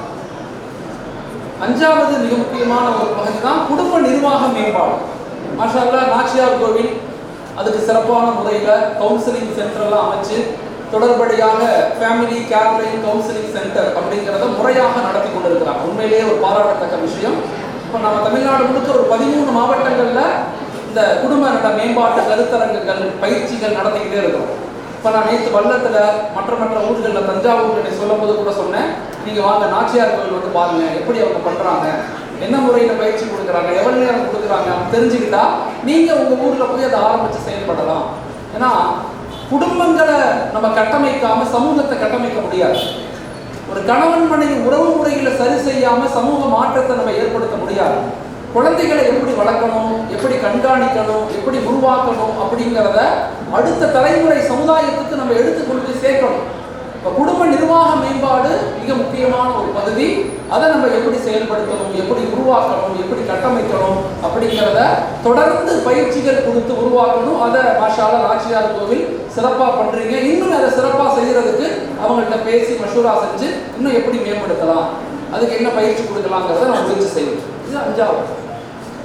6வது மிக முக்கியமான ஒரு விஷயம் தான் பெண்கள் மேம்பாடு. என்னதான் ஆண்கள் எவ்வளவு நேரம் நம்ம பேசினாலும் எவ்வளவு திட்டங்கள் போட்டாலும் அதை இம்ப்ளிமெண்ட் செய்யக்கூடிய, அதை செயல்முறை வடிவத்தில் கொண்டு வரக்கூடிய மிகப்பெரிய பொறுப்பு யாருக்குன்னா அது பெண்களுக்கு தான் இருக்கு. பெண்கள், நீங்க ஒரு பெண்ணுடைய மடிதான் ஒரு குழந்தையினுடைய முதல் பள்ளிக்கூடம். எந்த சமுதாயம் பெண்களை வலிமையாக மாற்றுதோ, ஈமானிய உணர்வுள்ள சமூகமாக மாற்றுதோ, அந்த சமுதாயம் மட்டும்தான் வளர்ச்சி அடைந்த சமூகமாக மாறும். பெண்களை நம்ம உருவாக்கல, பெண் சமூகத்தை நம்ம கட்டமைக்கலன்னு சொன்னா ஒருபோதும் ஆண்கள் மட்டும் சேர்ந்து ஒரு சமூக மாற்றத்தை ஏற்படுத்த முடியாது. ஸோ பெண்களை என்னென்ன துறைகளில் உருவாக்கலாம், எப்படி அவங்களுக்கு பயிற்சி கொடுக்கலாம், மாதாந்திர குடும்பவியல் சார்ந்த வகுப்புகள் எப்படி நடத்தலாம், நிஸ்வான்களை இன்னும் இஸ்லாமிக் ஹோம் சயின்ஸ். இப்போ நாங்கள் என்ன செய்யறோம், தமிழ்நாடு முழுக்க நிஸ்வான்களில் இஸ்லாமிய ஹோம் சயின்ஸ் பாடத்திட்டம் அப்படிங்கிறத கொடுக்குறோம். இங்கே இருக்குதாது ஹோம் சயின்ஸ் இல்லை, இஸ்லாமிய மனையியல் பாடத்திட்டம்னு கொடுக்குறோம் நிஸ்வான்களில். அந்த நிஸ்வான்களோட சேர்ந்து அந்த பெண்களுக்கு டெய்லி 1 மணி நேரம் இஸ்லாமிய மனையியல் சம்பந்தப்பட்ட பாடங்கள். இப்போ தமிழ்நாடு முழுக்க 13 இஸ்லாமிய மனையியல் கல்லூரிகள் ஆரம்பிச்சிருக்கோம். தமிழ்நாடு முழுக்க ஆரம்பித்து மிக சிறப்பாக நடைபெறுது. அதெல்லாமல் நம்முடைய யூனிஸ் அகாடமி மூலமாக 700 நிஸ்வான்கள் தமிழ்நாடு முழுக்க நடத்துகிறோம். இப்போ நம்முடைய நிஸ்வான்களில் எப்படி மனையியல் சம்பந்தப்பட்ட பயிற்சிகள் கொடுக்கணும், மனையியல் அப்படிங்கிறது ஒரு பெண் வந்து எப்படி குடும்பத்தை டெவலப் பண்ணணும், தன்னை எப்படி மேம்படுத்திக்கணும், ஒரு பெண்ணுடைய உளவியல் எப்படி இருக்கும், கணவன் மனைவி உறவு முறைகள் எப்படி இருக்கணும், குழந்தைகளை எப்படி வளர்க்கணும், வீடை எப்படி பராமரிக்கணும், இப்படி எல்லா விதமான உளவியல் ரீதியாக, மனோ தத்துவ ரீதியாக, சைக்காலஜி ரீதியாக அந்த பெண்களுக்கு பயிற்சி கொடுத்து அவர்களை அடுத்த தலைமுறைகளை நீங்க எப்படி தயாரிக்கணும். இப்போ உங்களுக்கு தெரியும் நாடார் சமூகம். நாடார் சமூகத்தை பத்தி நீங்க கேள்விப்பட்டிருப்பீங்க. கடந்த 40-50 வருஷத்துக்கு முன்னாடி அவங்க எப்படி இருந்தாங்கன்னா, தொட்டா தீட்டு பார்த்தா தீட்டுன்னு இருந்தாங்க. அவங்க பெண்கள் மேலாடை போடக்கூடாது, ஆண்கள் செருப்பு போடக்கூடாது, தோல்ல துண்டு போடக்கூடாது, கடைகளுக்கு போனா கொட்டாங்கத்தில தான் டீ கொடுப்பாங்க. நான் சொல்றது 40-50 வருஷத்துக்கு முன்னாடி நாடார் சமூகத்தினுடைய நிலை தமிழகத்துல. ஆனா இன்னைக்கு இந்தியாவிலேயே இந்தியாவுடைய வளர்ச்சியில் 50% காரணமா இருக்கிறது நாடார் சமூகம். இந்தியாவிலேயே அதிகம் துணை கொடுக்கிறவர் யாருன்னா சிவநாடார். அவங்களுடைய கல்வி நிறுவனங்கள் கிட்டத்தட்ட தமிழகத்துல மட்டும் 2000க்கும் மேற்பட்ட பள்ளிக்கூடங்கள், கல்லூரிகள் நடத்துறாங்க.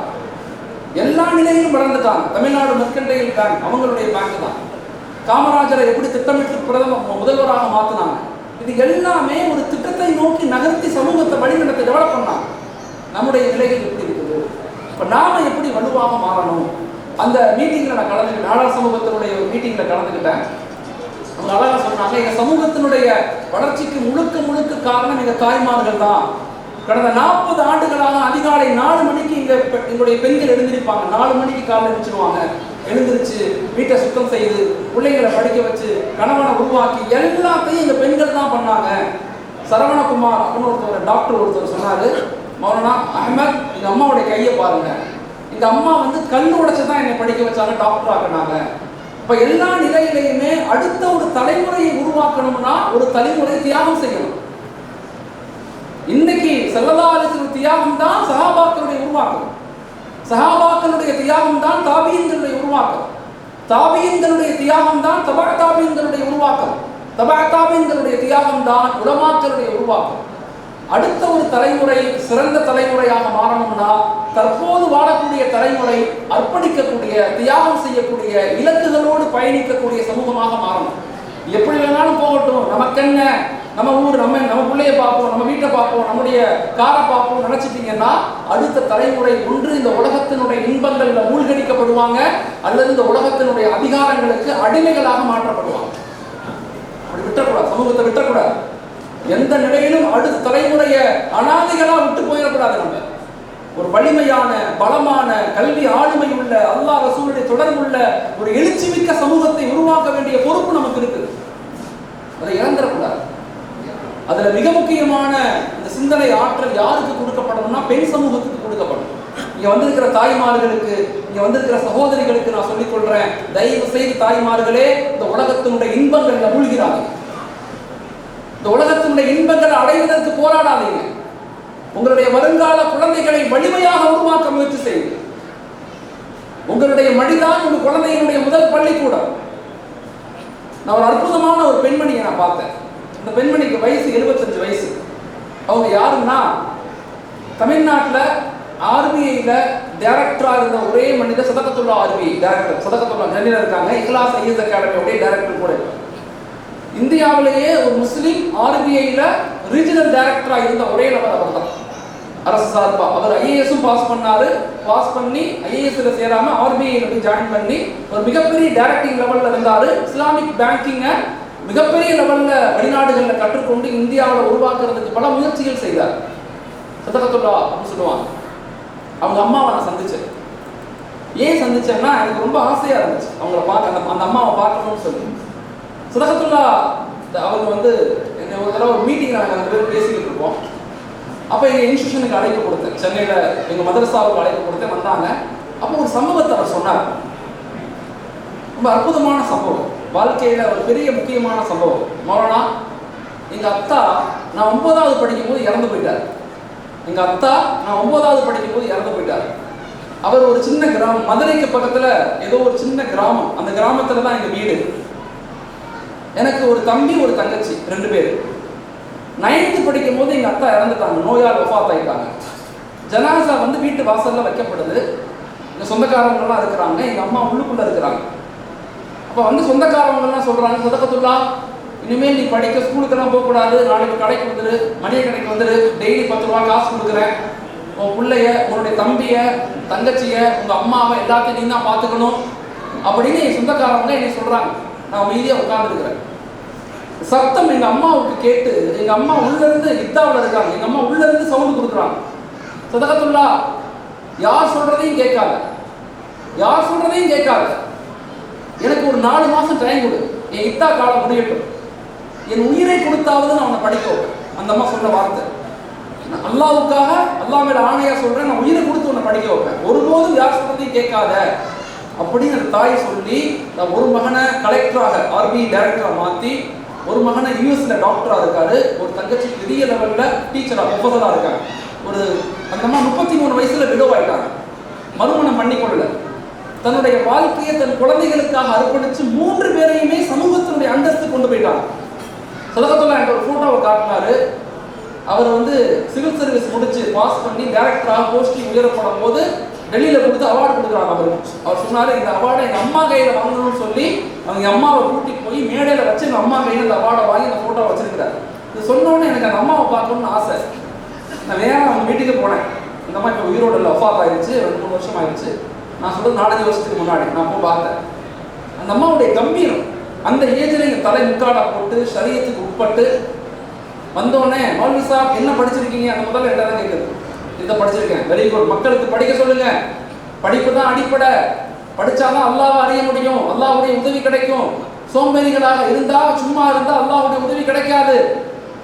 பெண்கள்கிட்ட சொல்லுங்க, கஷ்டப்பட்டு குழந்தைகளை உருவாக்க சொல்லுங்க, அடுத்த தலைமுறை சரியான தலைமுறையாக உருவாக்கப்படணும் அப்படின்னா தயவு செய்து பெண் சமூகம் தன்னுடைய வாழ்க்கையை வருங்கால சமூகத்தினுடைய உருவாக்கத்துக்கு அர்ப்பணிக்கணும்னு சொல்லுங்க. நான் அப்படி உருவாக்கினதான் 3 பிள்ளைங்க. 3 பிள்ளைங்களும் ஒழுக்கமானவங்க, தொழுகையில, இபாதத்துல, வணக்க வழிபாடுகள்ல, குர்ஆன்ல எல்லாத்துலயும் முக்கியத்துவம் கொடுக்குறவங்க. அவங்க பிள்ளைங்களை மாஷா அல்லாஹ் ஒரு பிள்ளைய ஹாஃபிஸ் ஆக்குறாங்க, ஒரு பிள்ளைய ஆலிமாக்குறாங்க, பண்றாங்க. ஒரு தாய் நினைத்தால், ஒரு பெண் நினைத்தால் ஒரு சமூகத்தை மிகப்பெரிய வலிமையான சமூகமாக மாற்ற முடியும். ஒரு பெண் நினைத்தால் இந்த சமூகத்தை அகல பாதாளத்தில் கொண்டு போய் தள்ளவும் முடியும். 4 ஆண்களை சுவர்க்கத்துக்கு ஒரு பெண் கூட்டி போகலாம், 4 ஆண்களை ஒரு பெண் நரகத்துக்கு கூட்டி போகலாம். பெண் சமூகத்துடைய வளர்ச்சி தான் சமூகத்தினுடைய வளர்ச்சி. அவர்களை சரியான முறையில் சிந்தனைவாதிகளாக, நம்ம என்னதான் எவ்வளவு நேரம் பயான் பேசினாலும் வீட்டுல ஏன் பிள்ளையும் உங்க பிள்ளையும் வளர்க்கறது நம்ம மனைவி மக்கள் தான். அவங்களை எப்படி கட்டமைக்க போறோம், அவங்களுக்கு எப்படி சிந்தனை ரீதியாக கருத்துக்களை கொடுத்துக்கிட்டே இருக்க போறோம். மாதாந்திர பயான்களை திட்டமிட்டு செய்யுங்க. மாதாந்திர பயான்கள் மீது ரொம்ப கவனம் செலுத்துங்க. துறைவாரியாக பேச வைங்க. டாக்டரை கொண்டு பேச வைங்க, நல்ல ஒரு பெண்மணி மருத்துவர் கொண்டு பேச வைங்க, குழந்தைகளை எப்படி வளர்க்கணும்னு சொல்லி கொடுங்க. குடும்ப மேலாண்மை என்ன, ஃபைனான்சியல் டிசிப்ளின்.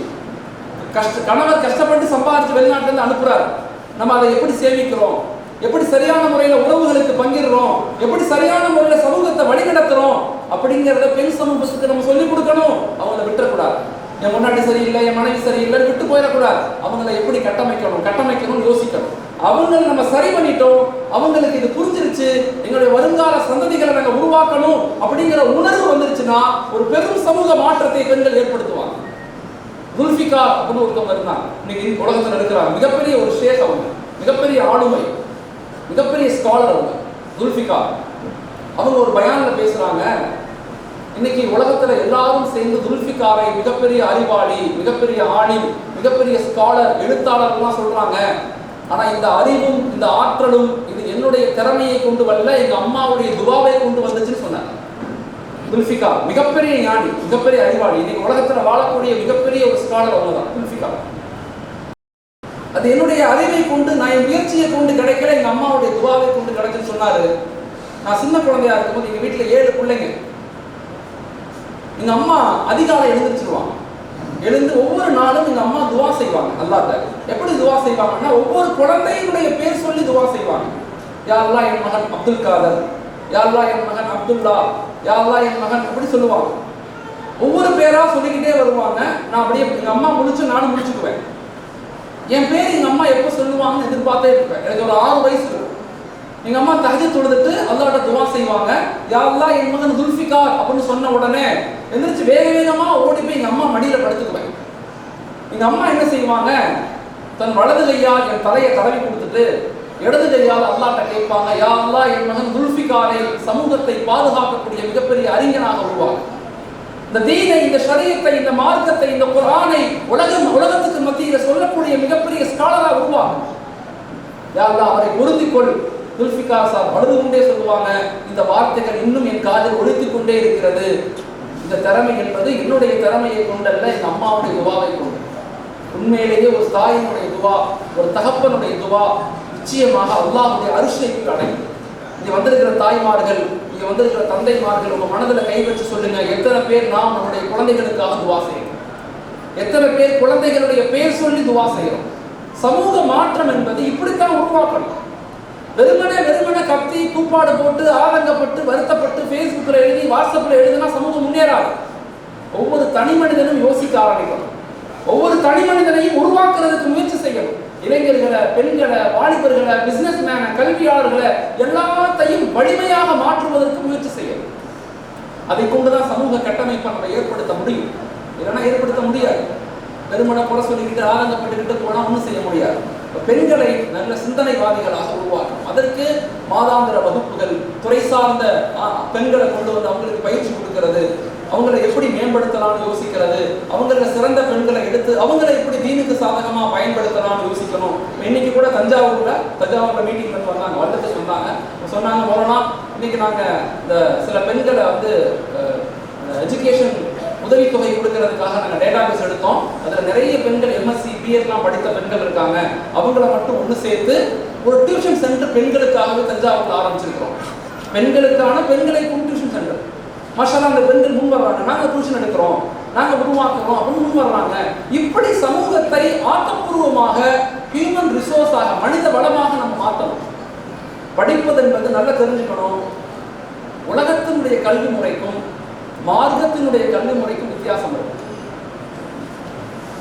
கல்வி என்பது ஒண்ணுதான், இல்முன் நாஃபியா. எது பயன் தரக்கூடிய கல்வியோ அதான் கல்வி.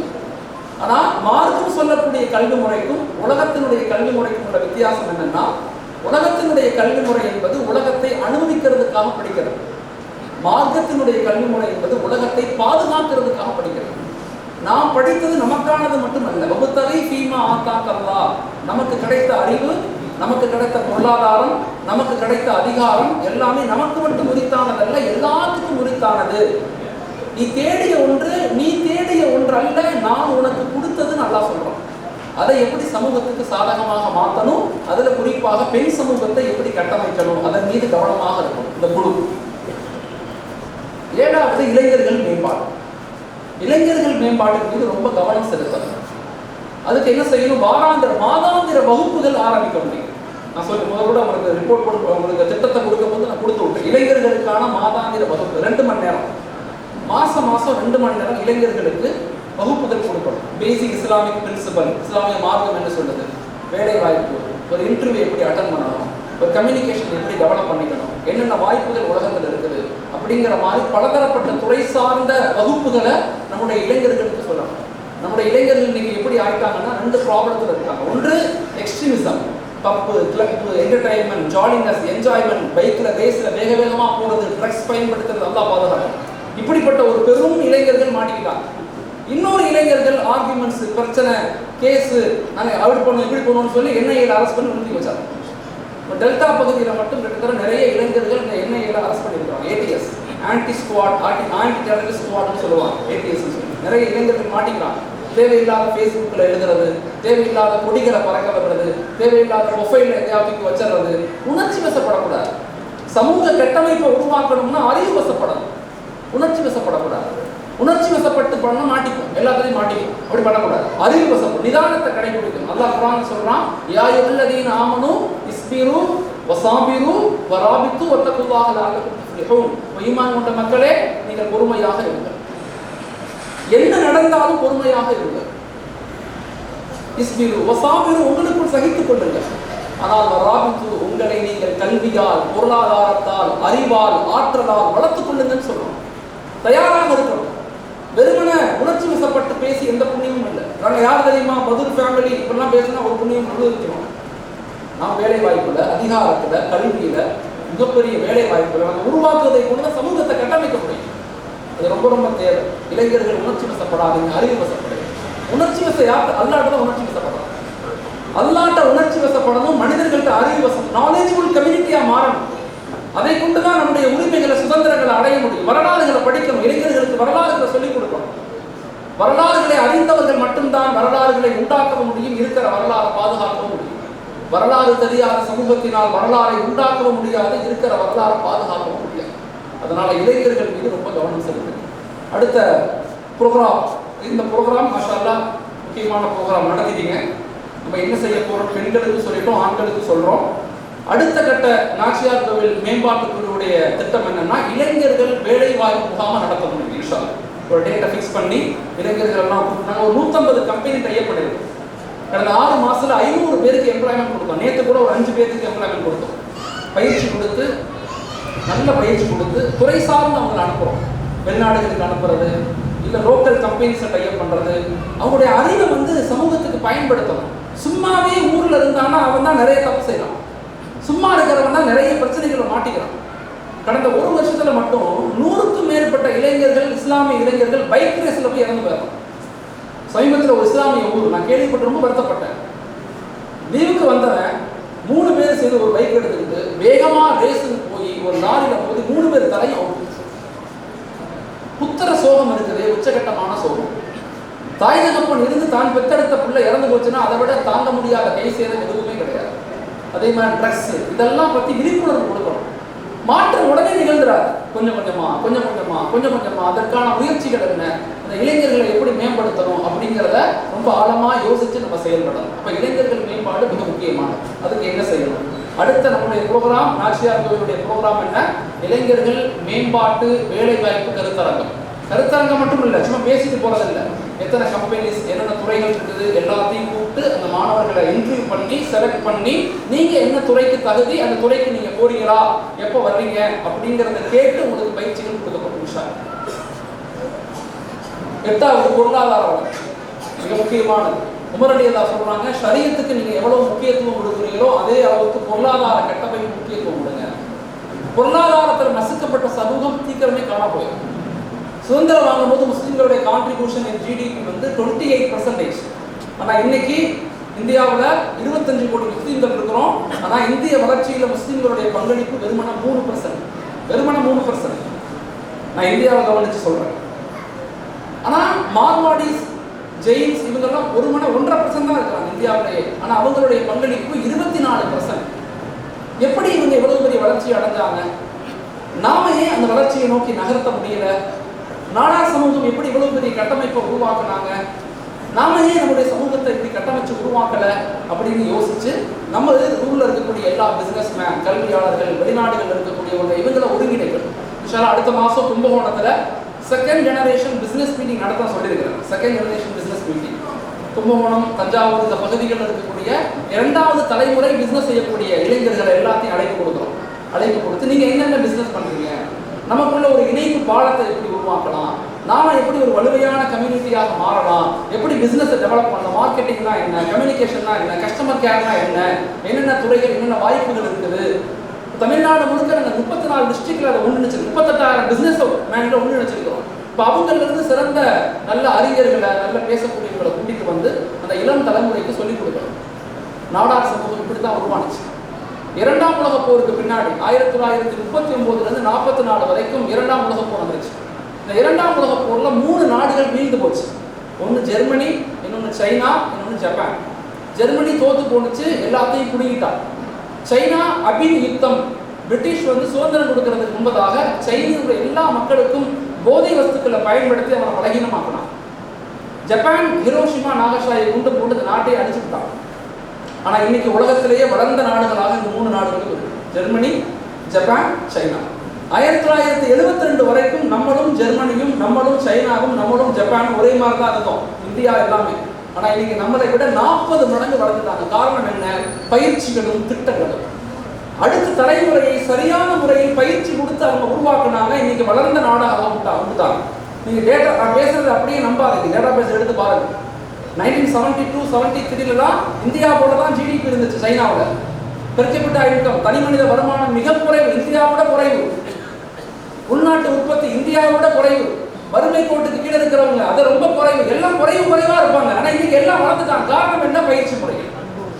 ஊரூரா மாசேத்துன்னு ஒருத்தர் இருந்தார். 1960 இருந்து 80 வரைக்கும் சைனா முழுக்க 10 லட்சம் கிராமங்களை இண்டஸ்ட்ரியலா கன்வெர்ட் பண்ணாங்க.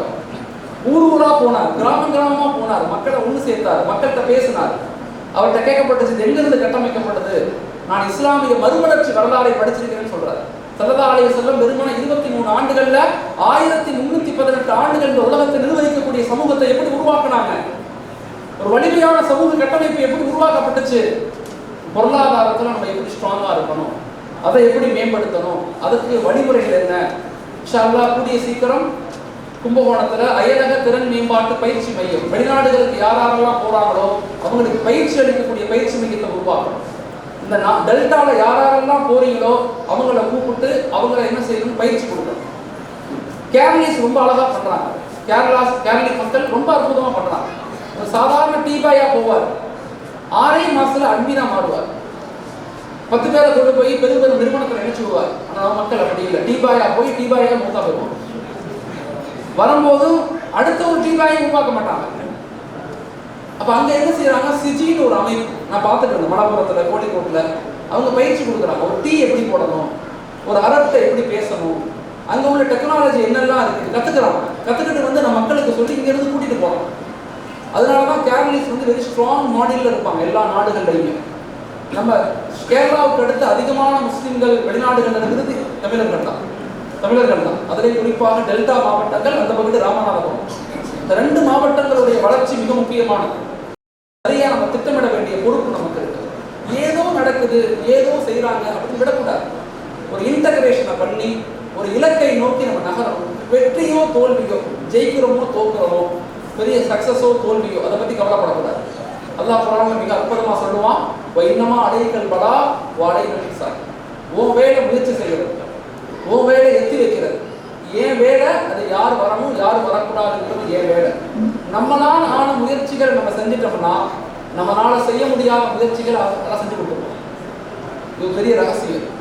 எப்பயுமே நம்மளால ஆன முயற்சியை நம்ம செஞ்சிட்டோம்னா, நம்மளால செய்ய முடியாத முயற்சியை அல்லாஹ் பொறுப்படுத்தி செய்வான். நம்மளால செய்ய முடியக்கூடிய முயற்சிகளையே செய்யாம விட்டுட்டோம்னா அல்லாஹ்வுடைய உதவி ஒருபோதும் கிடைக்காது. அதனால எப்பயுமே பொருளாதார வளர்ச்சியின் மீது கவனம் செலுத்தணும். 4வது 9வது சமூக கட்டமைப்பு. இப்போ நாச்சியார் கோவில் சுற்றி எத்தனை கிராமங்கள் இருக்கு, பஞ்சாயத்து தலைவர்கள், மாற்று சகோதர மக்கள், அவங்களோட நல்ல தொடர்புகளை நம்ம ஏற்படுத்தணும். இன்னைக்கு இந்தியாவிலேயே சமூக நல்லிணக்க, சமூக நீதி, சமத்துவம் அப்படிங்கிற பாதுகாக்கப்படக்கூடிய ஒரு மாநிலம் தமிழ்நாடு மட்டும்தான். இந்த சமூக நீதியை, சமத்துவத்தை, சகோதரத்துவத்தை இன்னும் மேம்படுத்தி இன்னும் டெவலப் பண்ணணும்னா அந்த மக்களோடு நல்ல ஒருங்கிணைப்பு இருக்கும். நமக்கு நல்லா இங்கே இருக்கக்கூடிய மாமா மச்சானா பழகக்கூடிய மக்கள் நம்ம இன்னும் எப்படி அதை ஸ்ட்ராங் பண்ணலாம். அப்படி சமீபத்தில் நாங்கள் ராமநாதபுரத்தில் சமூக சிற்பின்னு ஒரு அவார்டு கொடுத்தோம். 100 NGOஸை கூப்பிட்டு, டீச்சர்ஸ் எல்லாம் கூப்பிட்டு அவார்டு கொடுத்தோம். அதில் மாற்று சகோதர மக்கள் நிறைய பேர் கலந்துக்கிட்டாங்க. அவங்க சொல்கிறாங்க, உங்களுடைய மக்கள் நீங்கள் தான் எங்களுக்கு பெரிய உதவி செஞ்சீங்க, நாங்கள் இவ்வளவு பெரிய மாற்றத்துக்கு நீங்கள் தான் காரணம், நாங்கள் முஸ்லீம்களை சில நேரங்களில் தவறாக விளைவிக்கிறோம், அப்படி கிடையாது, இவங்களுக்கு யாருமே இது மாதிரி அவார்டெல்லாம் கொடுத்ததில்லை. அப்போ நம்ம என்ன செய்யணும், அவங்கள நம்ம கூட இணைச்சு கொண்டு போகணும். நார்த் அந்த வேலையை செய்யாததுனால தான் இன்னைக்கு இவ்வளோ பெரிய பலகீனம். சவுத் அதற்கு விட்டுறக்கூடாது. சவுத் வந்து very strong model all over the world. எப்பயுமே சவுத் இந்தியா வந்து ஒரு முன்மாதிரியான பகுதி. மொத்த இந்திய வளர்ச்சியில் 47.9% வளர்ச்சி எங்கிருந்து வருதுன்னா சவுத் இந்தியாவில தான் வருது. தமிழ்நாடு, கேரளா, கர்நாடகா, ஆந்திரா, தெலுங்கானா, பாண்டிச்சேரி, இந்த 6 ஸ்டேட்டும் சேர்ந்து 50% வளர்ச்சி இந்தியாவுக்கு கொடுக்குது. மீதி உள்ள இருக்கக்கூடிய 22 ஸ்டேட் தான் சேர்ந்து 50% வளர்ச்சியை கொடுக்குது. தமிழகத்தினுடைய வளர்ச்சி மட்டும் 11.2%, 10% மேல வளர்ச்சி கொடுக்கக்கூடிய ஒரே மாநிலம் தமிழ்நாடு மட்டும்தான். மகாராஷ்டிராவுக்கு அடுத்து மிகப்பெரிய 2வது ஜிடிபியை கொண்ட நாடு பகுதி தமிழ்நாடு தான். தமிழ்நாட்டில் மட்டும் 36,762 இண்டஸ்ட்ரியல் ஃபோம் இருக்குது. இங்கே மகாராஷ்டிராவில் கூட அவ்வளோ கிடையாது. அவ்வளோ பெரிய வளர்ச்சி பெற்ற பகுதி தமிழ்நாடு. இதை இன்னும் நம்ம எப்படி மேம்படுத்தணும், இதை எப்படி உருவாக்கணும், சமூக இணைப்போடு எப்படி பயணிக்கணும் தெரிஞ்சுக்கணும். இது 9வது பொறுப்பு. 10வது பொறுப்பு நாட்டுப்பற்று. நம்முடைய வருங்கால சந்ததிகளுக்கு சொல்லிக் கொடுக்கணும், இந்த நாடு நம்முடையது, இந்த நாட்டு மக்கள் நம்முடைய மக்கள், இந்த தேசம் நம்முடையது, இந்த தேசத்தினுடைய வளர்ச்சிக்கு நம்முடைய முன்னோர்கள் உடல், பொருள், ஆவி அனைத்தையும் செலவழிச்சிருக்கிறாங்க. பெரிய தியாகம் செய்துதான் ஜனநாயகத்தை, சுதந்திரத்தை அடைஞ்சிருக்கிறோம். திரும்ப திரும்ப சொல்றேன், வரலாறுகள் தெரிந்த சமூகம் மட்டும்தான் வரலாறுகள் உண்டாக்க முடியும், இருக்கிற வரலாறை பாதுகாக்க முடியும். வரலாறு தெரியாத சமூகத்தினால் வரலாறை உண்டாக்க முடியாது, இருக்கிற வரலாறை பாதுகாக்க முடியாது. இந்த 10 விஷயங்கள் தான் நம்முடைய ஊரினுடைய வளர்ச்சி திட்டமாக இருக்கும். இதில் எது உங்களுக்கு ப்ரியாரிட்டி கொடுக்கணுமோ அதை ப்ரியாரிட்டி கொடுத்து எதை செய்கிறீங்களோ அதை இன்னும் நல்லா செஞ்சு டெவலப் பண்ண முயற்சி பண்ணுங்க. இதை செயல்படுத்தணும். முதல்ல ஏன் செஞ்சோம்னு பார்த்தோம், ஏன் செய்யணும்னு பார்த்தோம். ரெண்டாவது என்ன செய்யணும்னு பார்த்துட்டோம். மூணாவது எப்படி செய்யணும். இதை செயல்படுத்தும் போது 4 விஷயங்களை செய்யணும், 4 விஷயங்கள் செய்யக்கூடாது. இதுதான் முக்கியமான பகுதி. ஒன்று செய்யக்கூடாத விஷயங்கள், ஒன்று திட்டத்தை நோக்கி நம்ம நகர்த்தப்படும் போது, இலக்குகளை நோக்கி நம்ம நகரும் போது சோ கால்டு அரசியல் பேசக்கூடாது. கூட்டத்துக்குள்ள டீமுக்குள்ள மஷூரா பண்ணும் போது பிஜேபி, தமுக, எஸ்டிபி, திமுக அப்படிலாம் இங்கே பேசக்கூடாது. சோ கால்டு அரசியல் வெறுப்புணர்வு பேசக்கூடாது. அரசியல்வாதிகள், இயக்கங்கள் அவங்க சிறப்பாக செயல்படுறாங்க, மாஷா அல்லாஹ். அவங்களோட விட்டணும். அதை கொண்டு வந்து இங்கே போய் சண்டை வளர்த்துடக்கூடாது. ரொம்ப கேர்ஃபுல்லாக இருக்கும். டீமுக்குள்ள வந்தால் வளர்ச்சி, மேம்பாடு, உருவாக்கம், இதை பற்றி தான் பேசணும். அரசியல் சோ கால்டு அரசியல் வெறுப்புணர்வு பேசக்கூடாது. ரெண்டாவது அகாயின் மசாயில் பேசக்கூடாது. உள்ள வந்துட்டு தர்காக்கு போகலாம் போகக்கூடாதா, தொப்பி வைக்கலாம் வைக்கக்கூடாது, அதெல்லாம் இங்கே பேசக்கூடாது. அது உங்களுக்கு தேவைன்னா உலமாக்கள் இருப்பாங்க, படித்தவங்க, ஓதுனவங்க, கேட்டு அவங்கள்ட்ட இருந்து இஸ்லாத்தை கேட்டு தெரிஞ்சுக்கிட்டு ஷரியத்தை பின்பற்றணும். இந்த தர்க்கம் பண்ணி தான் கடந்த 300 வருஷம் பாலா போயிடும், வீணா போயிடும். அதில் ஈடுபடக்கூடாது. ரொம்ப கேர்ஃபுல்லாக இருக்கும். அப்படி ரொம்ப பேசக்கூடிய மக்களையும் தவிர்த்துக்கணும். அவங்க வேலையை பார்ப்பாங்க, விட்டணும். மூன்றாவது முன்னோர்களை குறை சொல்லக்கூடாது. முன் சென்ற மக்கள், எந்த சமுதாயம் முன்னோர்களை குறை சொல்லுதோ இந்த சமூகம் முன்னேறியதாக வரலாறு கிடையாது. யாரையுமே குறை சொல்லக்கூடாது. எடுத்தோடனே சில பேர் குறை தான் பேசுவாங்க. அவங்க சரியில்லை, இவங்க சரியில்லை பேசக்கூடாது. இந்த குறைகளுக்கு பின்னால போற யாருக்கும் நல்ல மௌத்து வந்ததாக சரித்திரம். இந்த குறைகளுக்கு பின்னால போகக்கூடாது. முன்னோர்கள் அவங்க காலத்துல என்னென்ன செஞ்ச முடியுமோ செஞ்சுட்டாங்க. இப்போ இன்னைக்கு ஜமால் முகமது கல்லூரி 200 ஏக்கர் லேண்டு நம்மளால கொடுக்குமா? கொடுக்க மாட்டோம். 200 ஏக்கரை கொடுத்து ஒரு ஆள் லேண்டை கொடுக்குறா, ஒரு ஆள் கட்டி கொடுக்குறாரு. தமிழ்நாடு முழுக்க 56 இஸ்லாமிக் மேனேஜ்மெண்ட் கல்லூரிகள் யார் கொடுத்தாருன்னா நம்முடைய முன்னோர்கள் தியாகம் செஞ்சாங்க, வக்ஃப் செஞ்சாங்க. நம்ம அந்த வக்ஃபை பாதுகாக்க முடியாமல் உட்கார்ந்து இருக்கிறோம். வக்ஃப் யாரும் இங்கே செய்யறது இல்லை. இப்ப இருக்கிற வக்ஃபை பாதுகாக்க முடியுதா? அதுவே நம்மளால முடியல. அப்ப அவங்கள குறை சொல்லி ஏதாவது புண்ணியம் இருக்கா? இல்லை, குறை சொல்லக்கூடாது. அவங்கள குறை சொல்லக்கூடாது. நாலாவது நெகட்டிவா பேசக்கூடாது. சில பேர் எடுத்தோடனே எங்க ஊருக்காரங்க விலங்கே விளக்காங்க, எடுத்தோடனே வாயிலே தான் வரும். இதெல்லாம் நடக்கிற காரியமா? அவங்களுக்கு நல்ல வடையை, நல்ல பெரிய வடையை, எண்ணெய் உள்ள வடையை வாங்கி கொடுத்துட்டு அவங்கள விட்டு நம்ம அடுத்த வேலையை பார்க்கணும். நல்ல எண்ணெய் உள்ள வடையை வாங்கி கொடுக்கணும். எப்பயுமே இந்த நெகட்டிவா பேசுறவங்களை தவிர்த்துக்கணும். சில பேர் இயற்கையிலேயே பேசுவாங்க. அவங்க வாயிலிருந்து இஸ்லாமிய மார்க்கம் என்பது பாசிட்டிவானது. மார்க்கம் பாசிட்டிவானது. எப்பயுமே பிரச்சனைகளை பேசுவதை விட்டுவிட்டு தீர்வுகளை பேசக்கூடியவங்களாக மாறணும். தீர்வுகளை நோக்கி நகரணும். பிரச்சனைகளை பேசணும்னா ஒருபோதும் தீர்வு கிடைக்காது. தீர்வுகளை பேசினா பிரச்சனைகள் தானா குறைஞ்சிடும். இது அல்லாஹ் அழகா சொல்லுவான், தீமைகளை கொண்டு வெல்ல முடியாது, தீமைகளை நன்மைகளை கொண்டு தான் வெல்ல முடியும். நீங்க நன்மைகளை அதிகப்படுத்தவும் தீமைகள் தானா காணா போயிடும். இந்த 4 விஷயங்கள் பேசக்கூடாது. ஒன்று என்ன? சோகால்டு அரசியல் பேசக்கூடாது. ரெண்டாவது அக்காயின் மசாயில் தேவையில்லாம பேசக்கூடாது. மூணாவது முன்னோர்களை குறை சொல்லக்கூடாது. நாலாவது நெகட்டிவா பேசக்கூடாது. இதெல்லாம் செயல்முறைகள். இதெல்லாம் செஞ்சாதான் எல்லாம் ஒன்று சேர்த்துருவோம். ஆர்வம் வரும். ஆனால் பக்குவப்படுத்தினாதான் மேம்படுத்த முடியும். பக்குவப்படாமல் மேம்படுத்த முடியாது. பக்குவப்படணும். நிதானம் வேணும், பொறுமை வேணும்.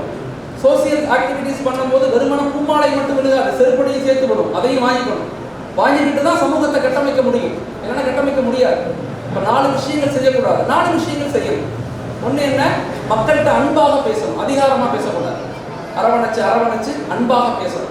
அன்பை கொண்டு தான் மாற்றத்தை ஏற்படுத்த முடியும். அதிகாரத்தை கொண்டு மாற்றத்தை ஏற்படுத்த முடியாது. குறைகள், குற்றங்கள் கண்டுபிடிச்சு பேசுவதை கொண்டு மாற்றங்கள் ஏற்படாது. அப்போ அன்பை கொண்டு தான் மாற்றங்கள் ஏற்படுத்த முடியும். ரெண்டாவது அக்செப்டன்ஸ். சமூகத்தில் பயணிக்கும் போது, வேலை செய்யும் போது அடுத்தவங்களை ஏற்றுக்கொள்ள பழகணும். நம்ம நினைக்கிற மாதிரி மனைவி இருக்க மாட்டாங்க, நம்ம நினைக்கிற மாதிரி பெத்தெடுத்த பிள்ளைங்க இருக்க மாட்டாங்க, நம்ம நினைக்கிற மாதிரி கணவர் இருக்க மாட்டாங்க. உலகத்துல யாரும் யாரு மாதிரி இருக்க மாட்டாங்க. எல்லாரும் வேற வேற மாதிரி தான் இருப்பாங்க. எல்லாத்தையும் அனுசரிச்சு தோல்ல கை போட்டு அனுசரிச்சு தான் ஏற்றுக்கொண்டு தான் சமூக மாற்றம் ஏற்படும். இல்லைன்னா ஏற்படுத்த முடியாது. மூணாவது எல்லாத்தையும் மன்னிச்சிடும். யாரையும் தண்டிக்க கூடாது, எல்லாத்தையும் மன்னிக்க விரும்பணும். அல்லாஹ் நம்மளை மன்னிப்பதை போல மக்களை மன்னிக்கணும். அல்லாஹ் நம்மை நேசிப்பதை போல மக்களை நேசிக்கணும். அஹ்சின் கமா அஹ்ஸன அல்லாஹ். அல்லாஹ் சொல்றான், நான் உனக்கு உபகாரம் செய்வதை போல மனிதர்களுக்கு நீ உபகாரம் செய்யணும்னு சொல்றான். பெரிய வாசி, மக்களை மன்னிக்கணும். நாலாவது, எப்பயுமே சுயநலமாக இருக்கக்கூடாது, பொதுநலமாக இருக்கணும். எனக்கு என்ன கிடைக்கும் நினைக்கக்கூடாது, சமூகத்துக்கு என்ன கிடைக்கும். கடந்து போன 100 வருஷத்தை நம்மளால மாற்ற முடியாது. வருகின்ற 100 வருஷம் எப்படி இருக்கும்னு நமக்கு தெரியாது. வாழ்கின்ற காலத்தில் ஒரு அற்புதமான வலிமையான ஈமானிய உணர்வுள்ள நபியை பின்பற்றக்கூடிய கல்வி ஆளுமை உள்ள வலிமையான சமூகத்தை உருவாக்க வேண்டிய மிகப்பெரிய பொறுப்பு நமக்கு இருக்கு. அந்த பொறுப்பை உணர்ந்தவர்களாக அல்லாஹ் உங்களையும் என்னையும் மாற்றி அல்வானாக. உங்கள் ஊருக்காக நான் துவா செய்கிறேன், எனக்காக நீங்கள் துவா செய்யுங்க. நல்ல ஒரு முன்மாதிரியான ஒரு நாட்சியாக இருக்கும் மாஷா அல்லாஹ். இந்த பகுதிகளில் நீங்கள் ஒரு முன்மாதிரியான மக்களாக இருக்கிறீங்க. அடுத்தடுத்த காலங்களில் பல கிராமங்கள்ல இருந்து உங்களை பார்க்க வருவாங்க. நீங்கள் பல கிராமங்களுக்கு போங்க. இந்த இன்டகிரேஷன் தான் நம்முடைய வளர்ச்சி.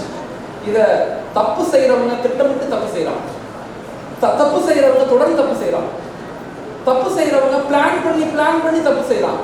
ஆனால் உண்மையில் இருக்கிறோம், ஹக்கில் இருக்கிறோம், ஒரு இலக்கை நோக்கி நம்ம பயணிக்காமல் இருந்தால் மாற்றங்கள் நிகழாது. அல்லாஹ் நம்மளை பொருத்தி கொள்ளட்டும். ஜஸாக்குமுல்லாஹ். அஸ்ஸலாமு அலைக்கும் வரஹ்மத்துல்லாஹி தஆலா வபரகாத்துஹு.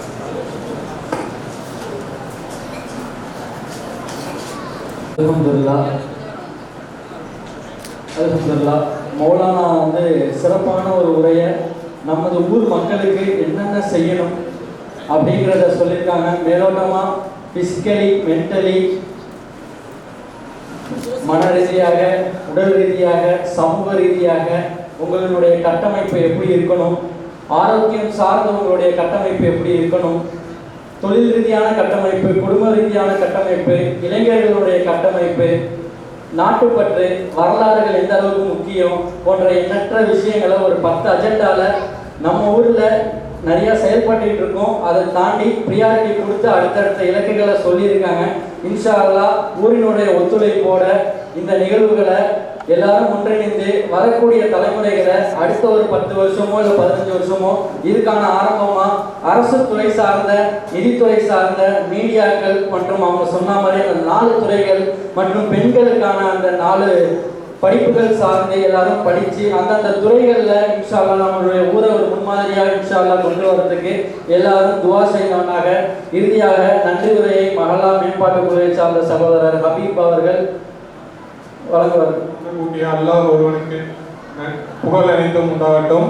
அல்லாஹுக்கு நன்றி செலுத்தியவனாக நமது ஊர் நமது பொறுப்பு என்ற தலைப்பில் உரையாற்றிய மௌலவி டாக்டர் கலீல் அகமது முனீர் அவர்களுக்கு நன்றியை தெரிவித்துக் கொண்டு இந்த நிகழ்ச்சியில் தலைமையேற்று நடத்திய நமது ஊர் தலைவர் ஏவிஎம் முகமது எஹியா அவர்களுக்கு நன்றியை தெரிவித்துக் கொள்கிறேன்.